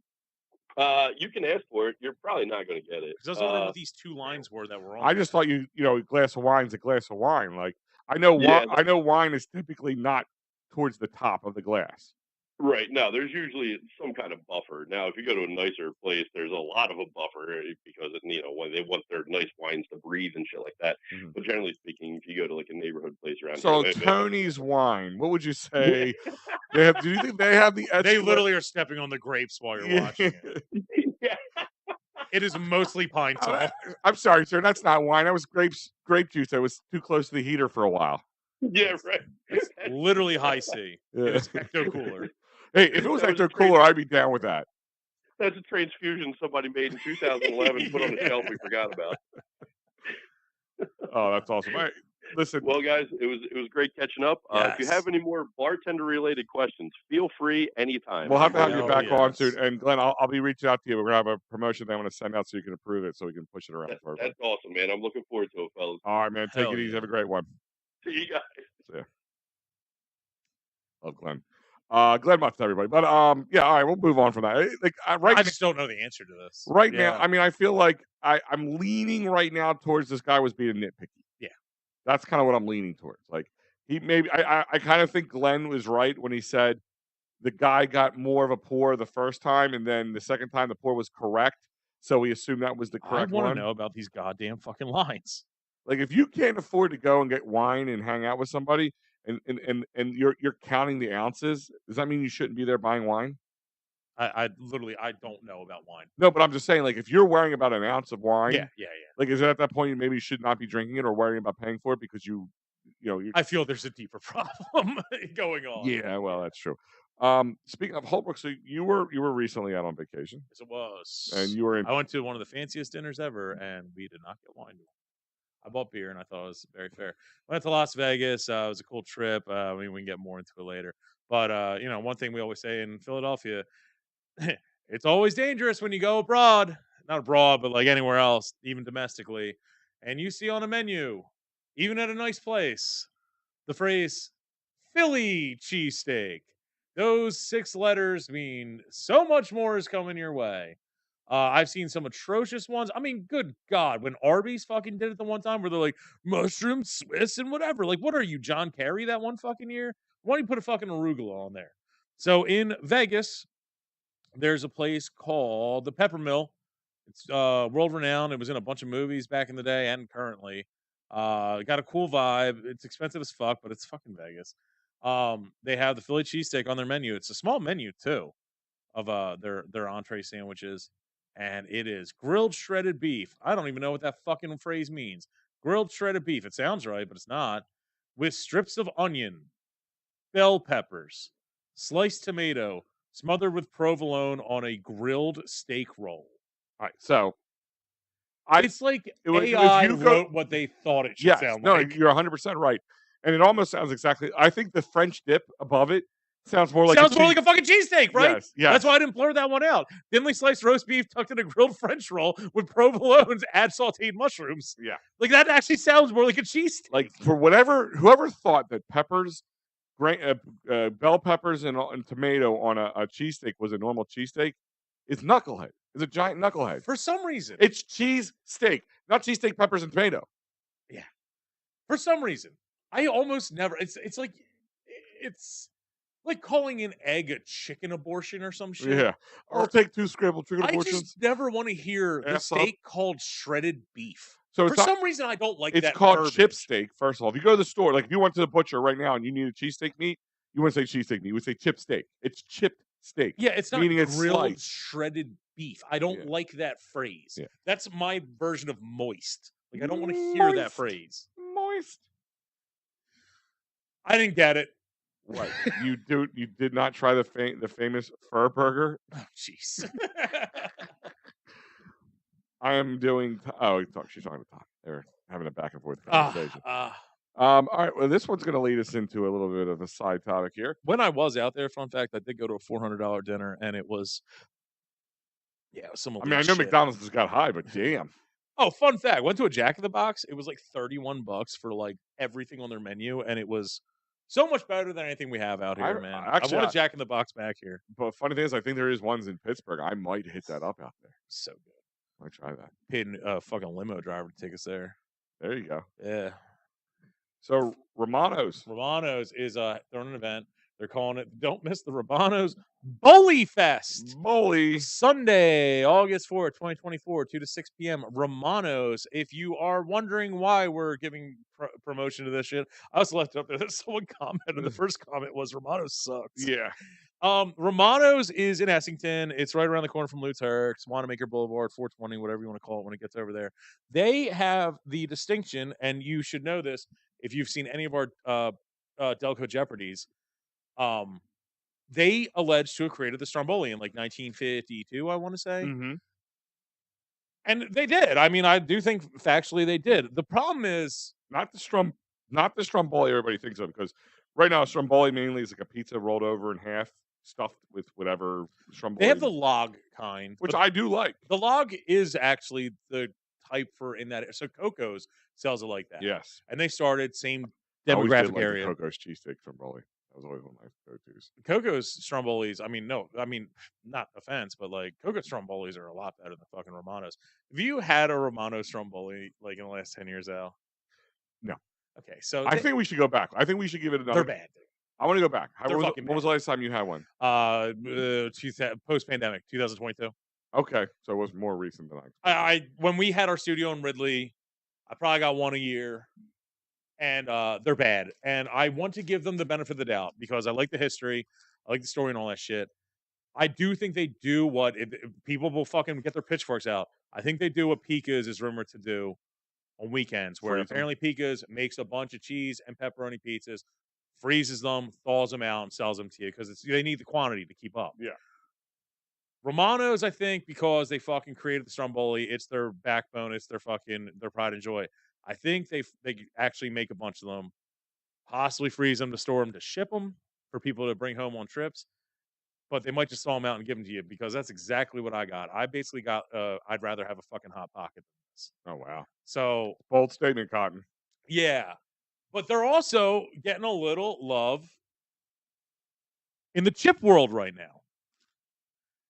That is the Hearst Stromboli. So Hearst always does this thing where they put out like flavors and kind of local flair to them. And two of the three flavors are, one is truly Delco based, which is the Romano's one, and this is called the Special Hot Stromboli. So the way it actually looks, like a lot of people, especially on the north side of the county, are probably like, "That's not a fucking Stromboli." That is how Romano's makes their Stromboli. That's how Coco's makes their Strombolis do look. That's how Coco's makes their Strombolis, or they used to when I worked there. The original Strombolis look like this, and that's what I grew up. My nan used to make homemade Strombolis. It's a Hot Pocket, but it's fine. I like the one done right. It's pizza dough wrapped more in a tubular way, and there you go. And usually there is not sauce in them. No, originally. No, I don't. That's why I asked for not having them, because I'm a traditionalist. Like the first thing I asked if I'm going to order a Stromboli from a place, do you put marinara in yours or no? So this is the hot. So I guess it's an Italian hoagie flavor with the banana peppers, because you can kind of see them prominently on the front. So me and Holbrook are going to do a live taste test of these right now, because this is the best radio you could ever hear. It's crunch, crunch, people crunch. eating crunchy food. I don't get it. I'm going to go. I don't see a time where I would prefer this. I taste banana peppers. It tastes. It's actually. I've had something else that tastes like this, and I can't figure out what the fuck it is. You know what it just tastes more like? More like a fajita. You know what it just tastes like? What? Hoagie spread and banana peppers juice. The one I had tastes a little bit more like. It's mostly the peppers, like you're saying. Yeah, like it's why I think they went hot, because they wanted to really. You're not wrong. This actually tastes like the description of the Philly cheesesteak in Vegas. I don't hate them, but it's not what I expected. It's like the It's like the Wawa cheeseburger. I don't despise it, but I don't see an opportunity where this is actually the best available burger I could get right now. So I made a post about this when they first came out. Got a lot of heat for it because the first thing I did was the second Delco-ish item. And I say Delco-ish because it didn't start in Delco, but they have a prominent spot in Delco. Is the Oh shit! It says Toledo's. Yes, it is a Toledo's brand or Toledo. It's cheese ravioli with marinara. Oh, it says Romano's on there. Did you not know this? No, I did not fucking know this. I don't eat that many chips for a fat guy. Oh my god! It literally was the whole thing. But so this is Toledo's. Now Toledo's is a Ridley Park location. I would die to defend Toledo's. Now, the first thing when I put the post, I said I know Toledo's isn't Delco established, but it has a large Delco establishment. It didn't start in Delco? No, it's in Philly. Oh, I just thought the one. I literally thought there was only the one in Delco. The one in Delco is only about like 12 to 15 years old. I legitimately thought that there was only one, and it was fucking next to Nolan's.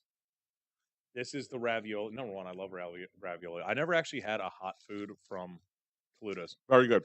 Yeah, I only get like the slaw and the fucking the stuffed long hots. The stuffed long hots are one of the best. Oh, the ones with the hot sausage and the long hot.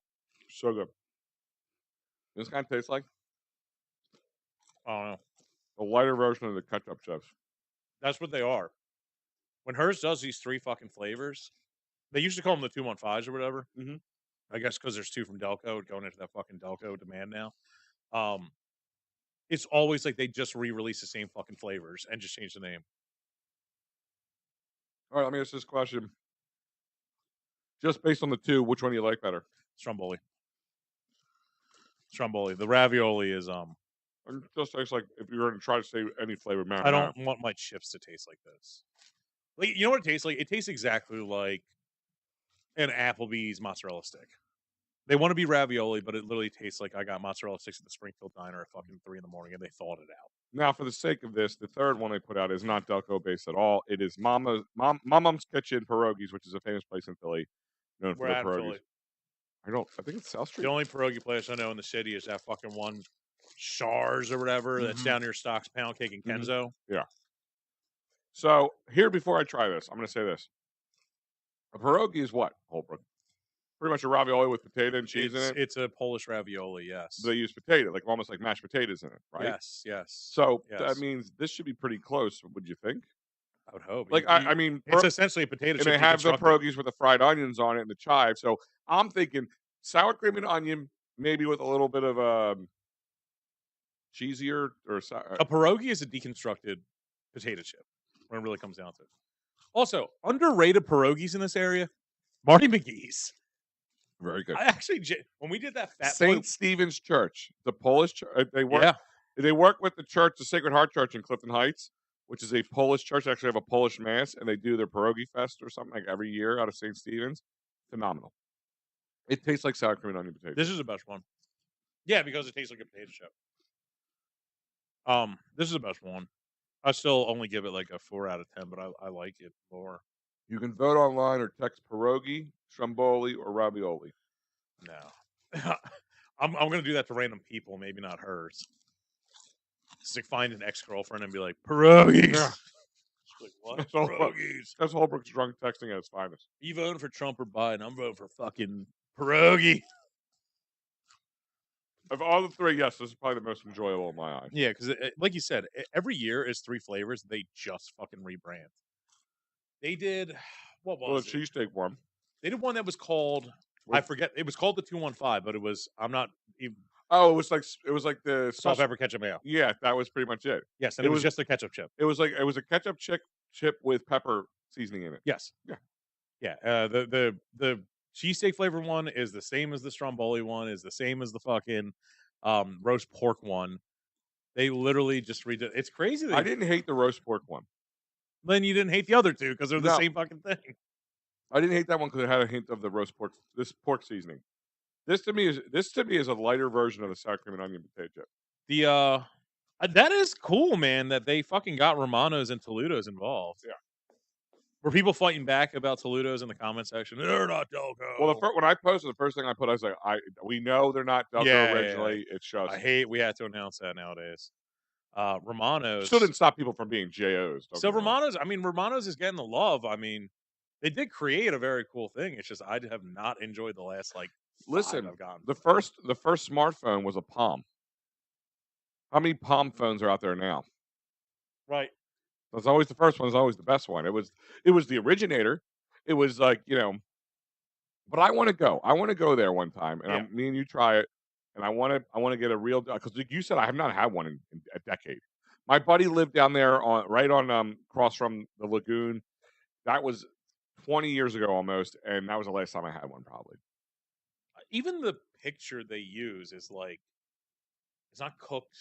You know what it looks thoroughly. like? Do you know what it looks like? Do you ever go to a deli and they have like the small strombolis that are on this, like sitting there in plastic wrap? Yes. That's what it looks like. It literally looks like an extended version of the Wawa pizzelles, or what the fuck they're called. The oh my god, what are they called? They sell you 4 spindles.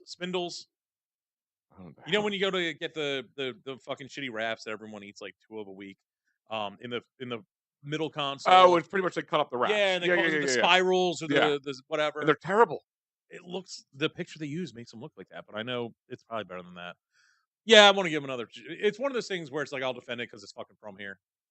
Listen, I will. It was the originator. Doesn't mean it's the best. I mean, a stromboli typically nowadays, like I said, is somebody took a pizza, they folded it in half, and they put whatever Italian hoagie meats or cheesesteak meat or just pepperoni and cheese, whatever it is. Their creation, even if not through them, has brought me years of fucking joy. It's like Pat's fucking cheesesteaks. They did create it in 1933. Like, no matter what, that is who created it. And I will defend that I never want them to close because their creation, whether through them or not, has given me so much joy over the years. I would like to see this. The Fruit Loops chocolate milk chip. Okay. Oh yeah. Spin Wheels. That's a fucking name. Yeah, Spin Wheels. They pretty much they take a wrap, they tighten it a little bit, and they slice it in 4, and they charge you probably twice as much as you'd buy for a lot. It's just fucking all bread, dude. Yeah. Do not, and they make you get a drink because you can't swallow that liquid. All right, man. Let's see. We have a couple more. I'm glad we had a taste test because I wasn't probably going to do that. Speaking of Wawa Superfan. Oh yeah, we got a fucking freak. We got a freak who won the fucking world. He finally did it. Someone, a Wawa superfan, collects receipts for 0 through 999 over 3 years. This is a gentleman from Belmar, New Jersey. That's right over the bridge and down south, like right below fucking Collinswood and all that shit. No, sadly, not a Delco individual. His name's Tyler Gurison, depending on which page you go on. This is from our boy Chris O'Connell at Fox 29. Like every page has this dude having a different last Russian name. Really? Yeah, don't know. It was something with a Z. It was Gorishin on this one. Do you think he's like spamming people? Maybe he's wanted by the Ukraine mafia. I don't fucking know. He's young. We'll read the story here. Belmar, New Jersey. There are people in this world who love their Wawa. Then there's Tyler Gioserin. The Wawa superfan estimates he goes to the store about 1,400 times a year or nearly 4 times a day. Whoa. I'm calling bullshit on that. 4 times a day? And here's my reason why. I go 2 times a day. He better be a millionaire. Oh, yeah. I don't care. What do you think is the cheapest thing in the Wawa? Oh, my God. They don't have anything. Like, even the fucking... Like $2.50, $3 is the cheapest thing? Well, to order? Like anything. Remember, this has to be an order. Anything. This has to be an order. Because he's okay. He had it. This is all about getting those tickets. You know how you get them? Well, no, he's just saying he goes there 1,400 times a day. Doesn't mean he had, or 1,400 times a year. Okay. Doesn't mean he ordered 1,400 times. The snack wraps, the little fucking ones. But I'm just saying the lowest. $2.50. Yeah, I'm saying the lowest thing is probably like $2.50. You get 2 of them for $5. Ain't the worst fucking meal. Bare minimum. Ready? Yeah. So $2.50. I'll bring out the old calculator. He claims that dude $2.50 4 times a day is only $10 a day on food. That's actually not the worst. It is.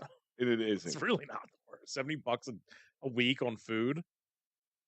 He might have actually just found a life hack, dude. No.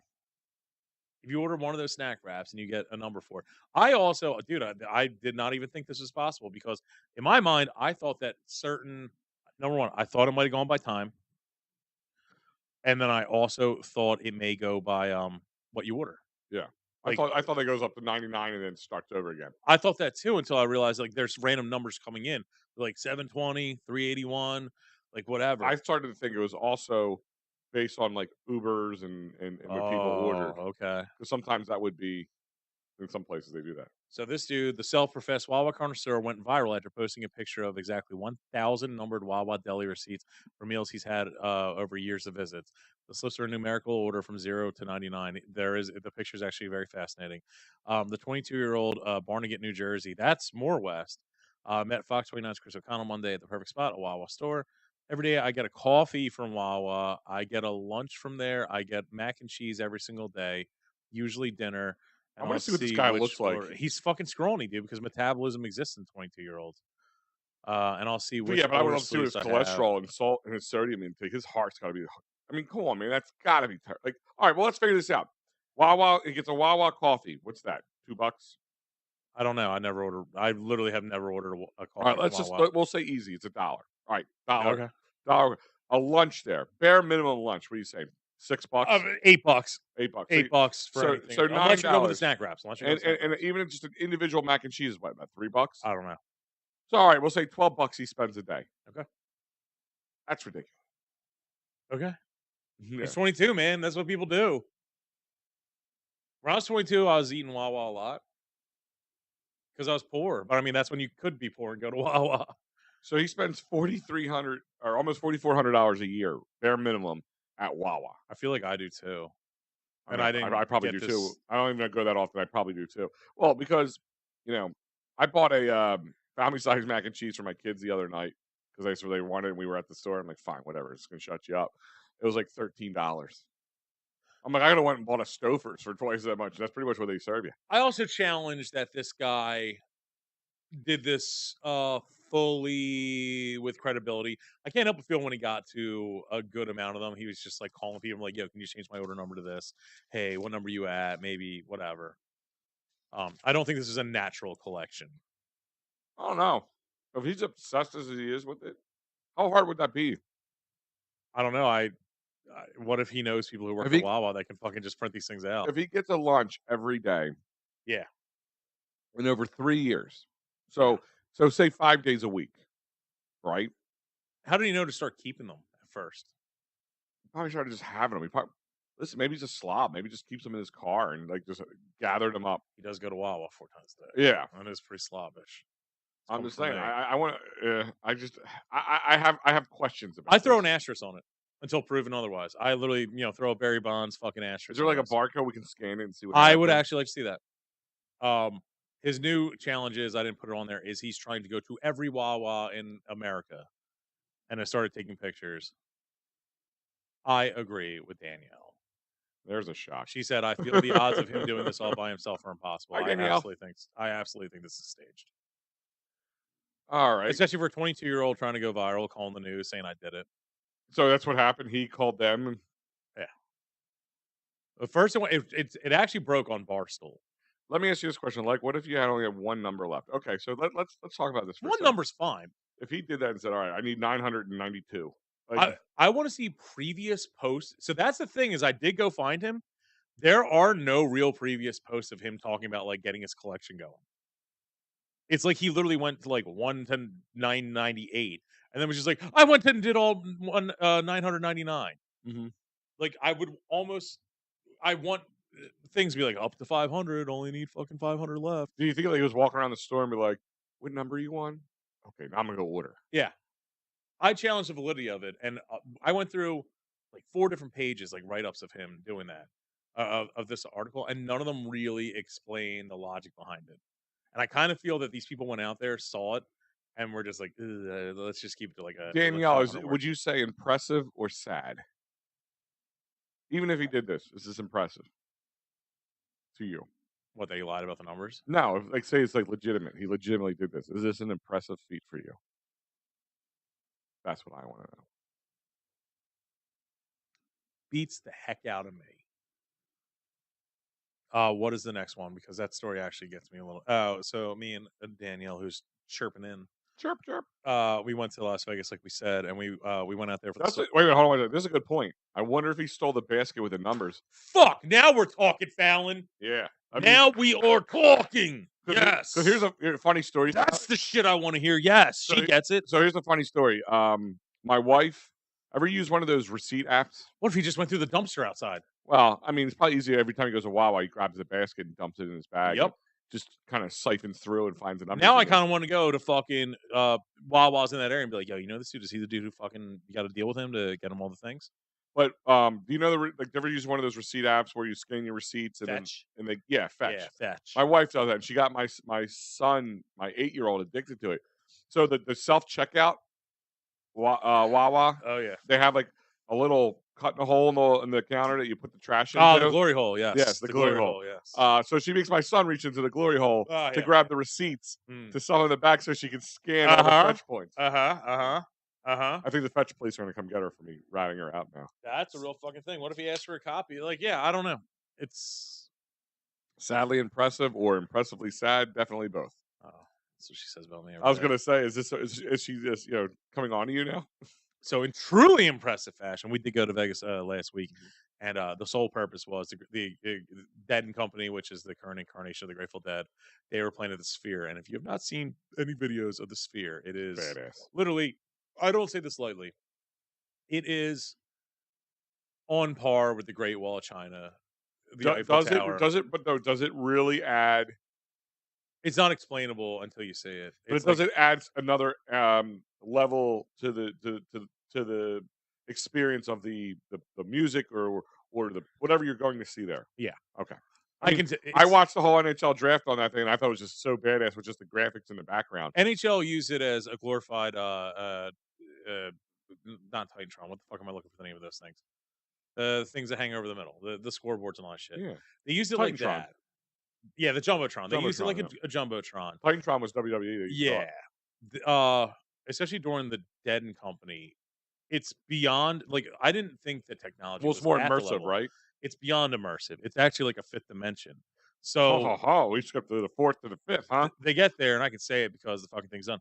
They get there, and you think that it's basically under construction the whole time. And because there's like all these rafters behind it, looks like they're deconstructing it. Hold on. Before you do this, Daniel said there's no words to describe how epic it is. Can I ask a question? Were you guys cheating in this one? No. No, not at all. No hallucinogens. No, you don't need it. I'm a big fan of don't do hallucinogens or some shit if it doesn't need it, and this one did not need it. They make you think that it's actually under construction. You're like, oh, all right, like whatever. And then it moves, and the thing's split in half and go to the side. Then they do a Google Maps thing where they go to the house that the dead started out in Hyatt-Asbury, fucking San Francisco, and do a Google Earth pan out of it. And because it's so massive, so detailed, so LED, so there's no way to describe the high definition of it, where they zoom out and like it's a zoom out better than a plane doing it, where you still see like people to a certain level and then like clouds coming in. It's fucking nuts. And then they do another section. There's all sorts of things. They play for 4 hours. One of them is they go to, every night's a little different. They recreate famous shows they played from the 60s to now. So they will actually bring you to the parking lot of what it actually realistically looked like to be in the parking lot of like the Gund Arena in Cleveland in 1978 with the cars and license plates being correct, and you feel like you're in there. Then they'll go in the building and recreate it, and you're not in Las Vegas anymore. You're there. Then they'll leave and they'll go to fucking Madison Square Garden, and you can be like, holy shit, that's what it used to look like back then, and you're in it. They could take you to Red Rocks, and you literally feel like you're fucking Red Rocks, man. It's nuts. It is literally a fifth dimension. Trip, man. It's fucking fifth dimension. The next one up is the Eagles, the band. I don't think they're going to be able to utilize it like the Dead did. But I suggest if the tickets are affordable, it's the only reason we went. Because those things. Do they start putting spheres in other cities? You think? There's a couple around the world. Okay. The only one we have in America is Las Vegas. It's so cool from the outside too. We were at the Westgate, and you can see it from there because it's 19 stories tall. And yeah, I never could tell how big it is. It's really hard. It's 19 stories. By pictures to see like the comparison. Let's put it this way: there are very few places. MetLife is one of them, where I had a full-fledged panic attack on the escalator. Oh, really? Because it's that high up just to get to the second level. Oh, really? Yeah. How many people does that thing hold? Only about 2 to 3,000 Oh, really? because they have to keep it open for the full visuals. So it's like the 100 level which we were at is only 35 rows. The next one's You only don't have to tell me exactly, 20. but like how much does it cost again or something like So that? that's the thing is normally these tickets are $400 to $700, but I guess because no one wanted to go to Vegas because it's 120 fucking degrees outside, we got ours for 130.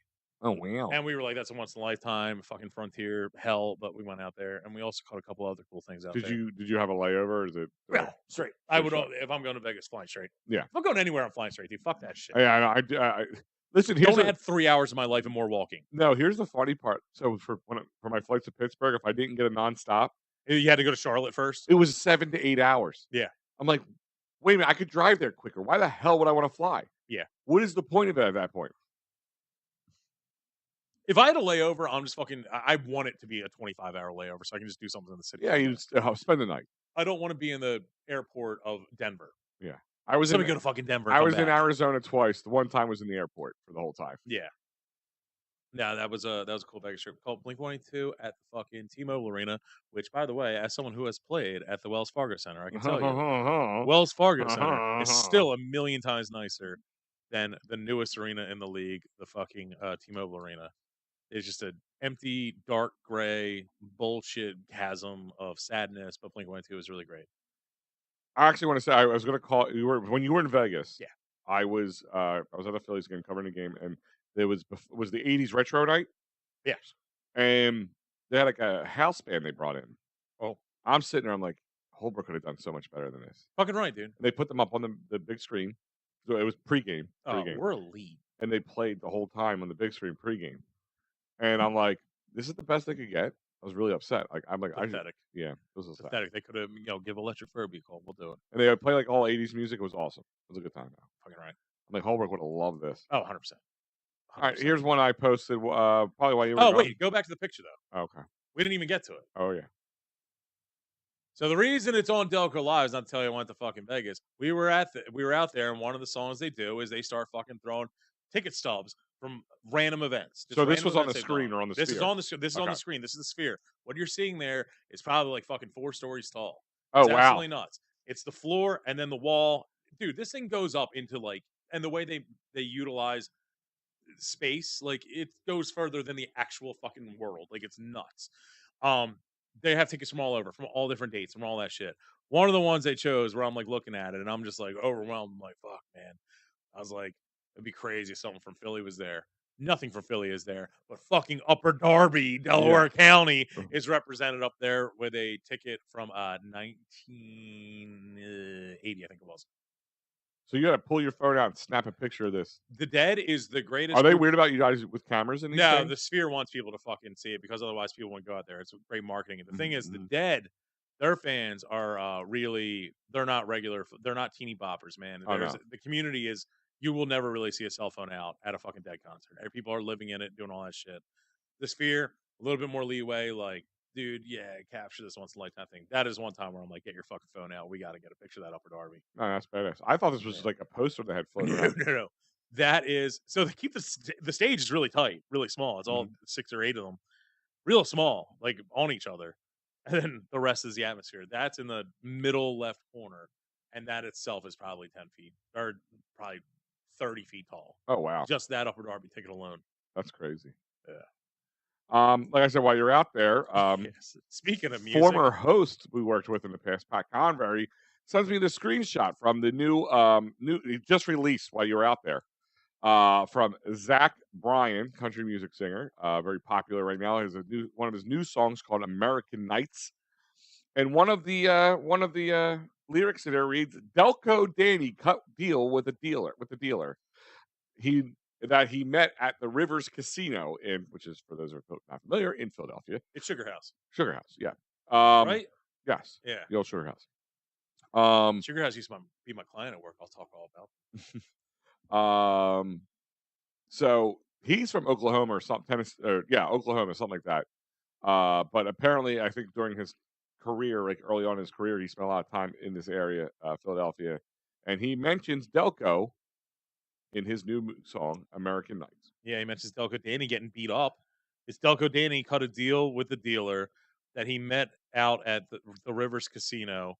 He got caught counting cards, and the spades broke his heart. Then them Point Breeze boys broke his nose. Yeah, which is funny in so many different levels. Isn't the phrase? Isn't spades a fucking slur in that concept? No, I think it's the spades. Like they broke his heart, meaning like he didn't win. They hurt him. I know. I kind of thought that when I read it. I read a it Rage twice. Against the Machine lyric where they are poking at that phrase. Yeah, that's it. I'm not gonna go into that. I'm not gonna even talk about that. It's a niche thing I don't even want to talk about. Last night we talked about this earlier, the home run derby. One of the key things that people really talked about was first part this giant jug of water that you saw Alec Boehm drinking. The wine glass. Yeah, right. The fucking moonshine jug. The moonshine jug. Why is the Mormon carrying that around, man? Yeah, it was a glass jug of water, literally with the label on it, WOODER, water. Which made everybody go nuts. Just like anytime somebody goes, "Hey, isn't it cool how we say water?" I saw it and I was like, dude, I'm the biggest person, like the person who's just like, oh well, yeah, hoagies, and we say water, like fuck off. You're basic level fucking basic bitch Delco. But then I saw that last night and I was so fucking excited. You went. That's right. That's kind of the post I made. Everybody went crazy about it. Like, who cares? Oh yeah, Bryce Harper said. Oh, we say phone and water wrong. Fucking Kate Winslet, what a bitch! Fucking going out there making a sound bad. Then Harper does it. We're like, yay! Yay! Harper made a sound bad. Yay! That's still my favorite thing during the Mayor of Easttown is how many people came up to me after episodes and they go like, can you believe fucking Kate Winslet out there making us sound like we talk like fucking morons? We don't fucking talk like this. I remember when the Murder Dirter, the Saturday Night Live rip on it, and people were so mad about it, but you also were laughing at it because you're like, it's kind of true. I was laughing. It lost its identity towards the end of it. Because we're like, it's a very specific fucking thing. Do not tell us that it's Scranton down to fucking Maryland that talk like that. Yeah, no. Scranton's way different. We had to deal. They wanted to fucking throw in a presidential bar because so they could look more national. Fuck them. Mm-hmm. All right, guys. So the last bit is I guess I'm bringing back a segment we used to pull now and then when it was easy to do. Craigslist was always great for it, but of course no more Craigslist stuff, so it doesn't work as well. But the AP line still has some strange things. So this was always called Big Al Strange, and I would just kind of find a couple stories that were oddities, if you want to call them that, and just kind of talk on air and we'll break them down. So here is the first one. Let's see. Googly eyes trains in Boston. I hate it because it's Boston. Yeah, I knew that was going to come If you out. said Chattanooga, I'd be like, yeah. If you said Alaska, I'd be like, yeah. The head of transit services said the whimsical decals are attached to a handful of trains and meant to bring smiles to riders' faces. First part, the train looks confused. Can we just throw that out there? Get the fuck out of here. I'm just going to spill my chowder. I got to see Noma play the hot corn at the Garden. Fuck them. There's no joy in Boston. And Al, you've been to Boston, right? Yeah. What is the single biggest complaint in Boston? Is that there's no existence of public transportation. Well, they get into that a little bit. Massachusetts Bay Transportation Authority General Manager and CEO Philip Eng said a small group of what they described as transit enthusiasts approached the incels. Yeah. Oh, sorry. You mean homeless people? I took SEPTA every day for like 10 years. The homeless, yes. Yeah. Oh, yes. I thought it was hilarious. They love it. Yeah. They'll love those googly eyes. People call me a transit enthusiast. Yeah. The one who sucked toes for crack the other night, he'll love those googly eyes. Approached the agency with an unusual request to install the eyes on trains. Someone wanted this. Yes. The group even dropped a package of plastic googly eyes at the MBTA's headquarters in Boston. When I saw it made me laugh. Eng said, "I thought we could do something like that to have some fun." The MBTA which oversees the nation's oldest subway system, as well as the commuter rail, bus, and ferry services, have come under intense scrutiny in recent years as a series of safety issues that led to federal review and orders to fix the problem. So, googly eyes, gluing googly eyes. You have multiple serial rapists on this thing. Yeah, but what about the googly eyes? They're so fun. Can you imagine that lineup? Can you pick the man? You have 11 customers and 9 are murderers. Yeah, but the googly eyes. Can you pick the person out that attacked you in the lineup? Yeah. All I remember is he was big, square, black, and he had googly eyes. Yeah. It also has been plagued by slow zones and delayed deliveries of new vehicles and understaffing through T officials. And the slow zones are gradually being lifted. So they were actually on they had a probation. Yeah. The MBTA had a probation, but don't worry, guys. There's plenty of rapists on there, but we put some. So actually, there's the one part I didn't put in there is they are decals. They're actually not full on googly eyes. They couldn't put on the googly. They don't move. No. The fuck's the fun of it then? Well, that's my point. That's what makes it even funnier is that they didn't put on the googly eyes because of fear of them coming off and flying off while they're driving, and then fair and then somebody getting or hurt, getting stolen. Yeah, if that was Philly, we're stealing that and the catalytic converter. Yeah, so they are just literally decals at this point. You know what has googly eyes? The sphere when it wants to. I want to know the transit enthusiast. You ever met train people? Not like ones who live on the train. Locomotive train. The ones that are really obsessed with fucking locomotives and shit. Yeah. Yeah, actually, that Craigslist that's where the guy pays you to come over and jerk off on his trains. That's the only. Do you remember that? Yeah. Do you remember that? Yes. Yeah, there's people who get off the trains and shit, dude. It's not. Trains make me hot, bro. Those googly eyes though, the fucking sphere. Like I said, it's 19 stories tall and it's lit up all the time outside. So in the Vegas skyline, you see the beautiful buildings, and then you just see one that could be the poop emoji, looking at airplanes or staring at you. Yeah. And it's fucking wild. Sometimes it's screensavers or whatever. It's fucking nuts, but sometimes it's eyes just judging you. Well, the funny thing is you brought up the poop emoji. Yeah. Because I'm pretty sure the next guy in my next story is definitely a transit enthusiast. So here's your next picture. All right. I'm just going to describe the picture. Oh, wow. Please do. It is a Tyrannosaurus Rex sitting on a toilet with toilet paper around. With a unicorn horn? No, I just think that's a tail of another dinosaur in the background. Ah, they place it really perfectly. Yeah. Let's go to the Poopseum.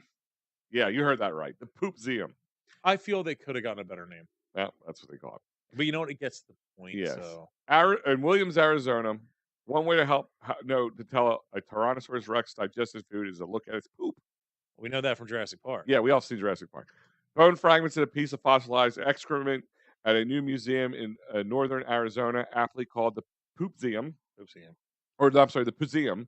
Poopseum, not Poopseum. Poopseum sounds better. Yeah, Poopseum. I like that. Poopseum, yeah. Are among the tinier bits of evidence that indicate T-Rex wasn't much of a chewer, but rather swallowed whole chunks of prey.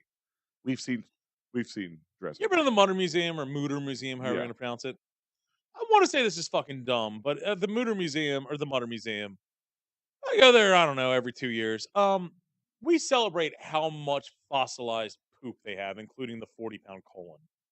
So the sample is one of one of more than 7,000 on display at the museum. A lot of shit. That opened up in May in Williams, Arizona. A town known for its Wild West shows along Route 66, wildlife attractions, and a railway to Grand Canyon National Park for all those transit enthusiasts. The Poopseum sign features a bright green T-Rex cartoon character sitting on a toilet to grab attention from the buzzing neon lights and muffled 1950s music emanating from other businesses. Inside display cases filled with coprolites, which is a fancy way of saying fossilized poop. Fossilized feces from animals that lived millions of years ago lined the wall. So all these coprolites, fossilized poop on the walls. They range from minuscule termite droppings. How do you find that? I don't know. How do you just know it's just a piece of dirt? We're talking about it, so it's good science. To a massive specimen that weighs 20 pounds. That's only half the fucking biggest colon at the Mutter Museum. I was going to say, you should see me after a Taco Bell night. Poopseum's president and curator, George Fransden, brought this first chunk of fossilized species from a shop. Makes sense. It's a German name. I know they love their Scheiser out there. Yeah, right. from a shop in Moab, Utah, when he was 18 years old. This guy was definitely not prom king. The guy that goes and buys the fossilized poop at 18 years old is not prime. I'm just going to say it. I mean, he made it to the AP without shooting anyone. That's impressive. He already loved dinosaurs and fossils, but never heard of fossilized poop. Now you got my interest. That's this guy. He is, you know what? Fossils are fun, but hardened poop, What now does he you're. mean he never heard of it? He's clearly seen Jurassic Park, where number one, this picture, to me, is an homage to when the lawyer was sitting on the Oh, yeah. toilet and the fucking T-Rex bit him.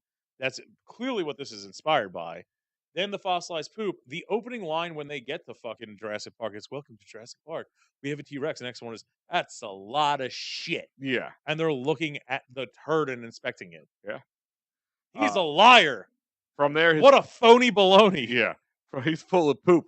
He's full of it. He's full of pooseum. From there, his fascination grew. A highlight of Franzen's collection is a specimen that holds a Guinness World Record for being the largest coprolite left by a carnivorous animal, measuring more than 2 feet long and over 6 inches wide. Franzen said it believed to be from a T-Rex, given where it was found on a private ranch in South Dakota, 2019. So they found a big old dinosaur fossil dong in South Dakota. That's probably makes sense because I would say, how would you describe South Dakota? Big old fossilized piece of poop. So yeah, dinosaurs apparently lived in that area years ago. Do you know when they were building Coors Field for the Colorado Rockies, they had to stop for like a year because they found fossils when they were building it. Yes, I did hear that. And that's why their mascot is the most ridiculous looking fake bebop dinosaur. Franzen also holds a record for the largest certified coprolite collection of 1,277 pieces, earned in 2015 when he was verified at the South Florida Museum of Bradenton, Florida. I'm telling you. Of course, Florida would be the ones to verify a shit collection. Yeah, and it's like, you know, I've come so far in my life that my almost 1,300 pieces of hardened poop have made the Guinness Book of Records. Time this guy gets laid constantly. His collection now stands about 8,000 strands about 8,000 specimens, and he doesn't have the room to display it all in the museum. Shit! I ran out of room. I ran out of poop room. All right, so that's it. That is your Pooseum in Arizona, which makes a lot of sense. I'm just bummed I learned about this when I get back from Vegas. I was already in the desert. I could have gone to the museum. So yeah, forget the Grand Canyon and the Sphere. I'm hitting the Pooseum up. So the next one Grand Canyon's just a hole. I want to see what comes out of holes from 20,000 years, 150,000 years ago. Here's your next one. New Jersey man flies to Florida to attack another player over an online gaming dispute. Fucking don't hate the hustle. Yeah, this is from late June. Oh, I brought a hammer. So here's your story. An online gaming dispute made its way to the real world when a New Jersey man flew to Florida to attack another player with a hammer. I'm going to guess his name. Okay. Caleb Thomas. No. What's with the 2 X's on it? I don't know. Is that like the size of his? He's definitely not a 2X. Yeah, I don't know. Edward Kang, 20 years old, is charged with attempted second-degree murder and armed burglary with a mask. He got a 20-year-old shooting at presidential candidates. He got a 22-year-old attacking video game people. No, 20. He's 20. Yeah, he got 20. Yeah. The dude who shot Trump was 20. This dude's 20. This pandemic ruined the kids. He was arrested Sunday morning. This was back in late June. I just want to let you know this is a weird one, said the Nassau County Sheriff. I'm like, gee, like this guy actually becomes part of the story because this guy has so many opportunities to do like the best zingers and loses it. So the first one is, this is definitely a weird one. Well, thanks, pal. Did they say what game it was by the end of it? Yes. Yeah, sorry. Good. So you'll find out. Good. Kang and the victim, another young man around the same age as Kang, never met in real life, but they both played Archage, Archage, I don't know. A medieval fantasy, massive multiplayer online role-playing game. What a pussy! Why didn't he bring the game publisher announced in April that it would be shutting down its servers in Europe and North America on June 27th, citing a declining number of active players. I'm sure this didn't help. Or maybe it did. Maybe it would drive people to play it more. I don't know. Kang flew from Newark, New Jersey to Jacksonville, Florida. Oh, boy. Last Thursday, which end of June, after telling his mother he was Did he fly Frontier? Yeah, right. Telling his mother he was going to visit a friend that he met while playing video games, and I can just imagine the mother going, "Oh, good, he made a real life friend." Yeah. Wait, hold your beer, mom. Where's that hammer? Yeah. Officials didn't say how Kang learned where the victim lives. Upon arrival, Kang took an Uber to a hotel in Florida, about 30 miles north of Jacksonville, and bought a hammer at a local hardware store. Why would you rent the hotel if you knew you weren't coming back? Maybe he thought he was going to get away with it. People do these things not thinking they're going to get caught. Fair. You got to believe in yourself. Yeah. That's what they would have done the Middle East. Yeah. Medieval times. Kang went to the victim's Ferrandina beach home, which rich boy, which was unlocked at 2 a.m. on a Sunday. They left their houses. Well, it's a safe, rich community, dude. Well, the victim was walking into the bedroom when he was confronted by Kang, who hit him in the head with the hammer. I'm sorry, that's the extreme Bible Belt. Why did this fucking kid not have a gun? Maybe it was just caught off guard. Didn't think this guy was walking in his room. It's Florida, they all have guns. The two struggled as the victim called for help. His stepfather responded and helped restrain Kang until the police arrived. The victim suffered several head wounds and was not considered life-threatening. A lot of blood on that fucking hammer, though. He received staples at the hospital. Once in custody, Kang told investigators that the victim was a bad person online. Oh, Kang. Kang, I mean, being a bad person online does mean you should bash his head in with a hammer. I'm waiting for a big machine with a brain in the middle to be coming out every time I say his name. He also asked deputies how much jail time people got for breaking and entering an assault. I was just wondering, how long is this going to take? Yeah. I gotta get back to some. I had to get back to Archetype. They close on fucking Thursday. Yeah. He wasted the end of his fucking video, like the best time to play video game, to go fucking hit someone with a hammer. Yeah. What a stupid bitch with bad priorities. Here's Leaper with another opportunity here. We're also talking fucking people who can't see it. It's a lime green, like Timu style pop collar shirt with an orange undershirt. He looks like if every Flagger Force uniform was thrown on top of each other. Yeah, it says 2X written in Sharpie. Yeah, the 2X written everywhere. It makes no sense. Just to describe him, he looks he's definitely I'm gonna say Korean. With the worst fucking K-pop haircut of all time. Oh yeah. He looks like if My Chemical Romance played fucking medieval video games all day. So Leaper, the sheriff, had another opportunity to get another good zinger in there. You know, make him really a memorable one. I would say Mr. Kang it's going to be a long time before you play video games again. Got him, real good. I would have just made the Law and Order noise of Kang Kang.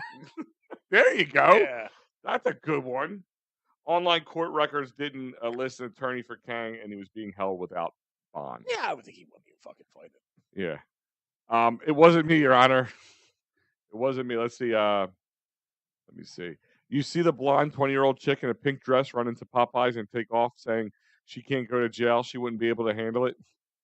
No, but I want to. Now. Is that local? Is that somewhere else? That's what. Which Popeyes? The one next to Papoose? Because they just want to. Their goal is to fill a hole. Fill a void in my life. And a pink dress run to Popeyes saying, "Why is she running to Popeyes yelling she can't go to jail?" And that is your Big Al Strange. When the Phillies beat the Dodgers to go to the World Series in 2009 when we lost the Yankees, I was I went down to the party and all that shit in the city. To Miami Popeyes. Oh, okay. Mm-hmm. I went down to the city and partied and went down fucking Broad Street up to like the Shunk Street area, and there was this white trash fucking dude, and he was climbing on a police car. Then I noticed I was looking in the mirror. No. Because he climbed on a cop car. I'm not climbing anywhere. Oh, okay, never mind. He climbed on a cop car and started dancing, and the cop's like, "Get the fuck off there!" It's like the only thing you can get arrested for. So he gets down, and then he tries to steal the cop car in front of the cops. They pull him out, rough him up, throw him in fucking cuffs, and the girlfriend, who looks like she just got off an episode of Cops herself, starts going, "Dennis, you don't want to go back to jail, do you? Start behaving." Start now. It was perfect. Don't go back to jail. I'm not bailing your ass out again. You can't take it again. But guys, that's it for tonight. That was it. That was the last one. So nice episode. Thank you guys for joining in. Thanks to Glenn Mutz for kind of helping answer some questions. He really was the top etching on a wine glass at Casey's. Yes, he was. Other than that, I want to thank our great sponsors with Dolan's Bar, 2040 Sellers Avenue, Ridley Park. Was our music, great times, memorabilia. DolansBar.com, Instagram, Facebook, TikTok, you name it. Go to Dolan's Bar. Go tell PJ that Delco Live sent you. You will not be sorry. So check it out. And if you're looking for a snack, Fat Cow Jerky is the place to go. FatCowJerky.com, Facebook, Instagram. I believe they're at Roma's as well. And they are. Yeah. So check it out. They're getting picked up left and right at places. Yeah, they're doing really well. You guys got to get it. When we do Fat Cow Jerky, they were just selling in bars. And now look at them. So you may want to advertise with us. Just point. That's the real thing. You don't just want to point that out. Ask our advertisers. They love us. And speaking of, David R. Cherry. Yeah, Cherry if and you want to fly down somewhere, hit someone with a hammer, Yeah. If your gaming experience just takes to the next level. If you want to, face fuck one of the googly-eyed fucking trolleys, I'm sure that's going to happen. Trust me, it is. Yeah, or it has. It will. Yeah. It's not a promise. It's a fucking spoiler. Yeah. Workers' comp, motor vehicle, personal injury, criminal law, all life-changing moments. You need the man with the plan. David R. Cherry, cherryinjurylaw.com. See the divorces? Why are you? No, because we remember when we did the Delco Family Feud, and we said what was one of the most common questions asked in community pages. Yeah. And one of the top 3 was literally divorce attorney information, and that is a thing. So those things get notified to me, and I always like to help out people who've helped us out. I was Roma's if it's relevant. Dolan's obviously been helping out executive tree care a lot because there's been a lot of tree care needs. I just like to jump in and help out our people. There's a lot of people who ask for divorce attorney shit, and I don't want to fucking throw David Archeri out there if that's not one of his specialties. One thing I've learned, especially with Dave, if he can't do it, he'll find somebody who can. So just send them their way. I'm just gonna fucking send them David Archeri. And Dave will figure it out. That's what makes him great. He knows he works with only the best. I only jump into community pages to answer recommendations where our sponsors can help. Absolutely. So go to cherryinjurylaw.com or call Dave directly at 610-565-0300.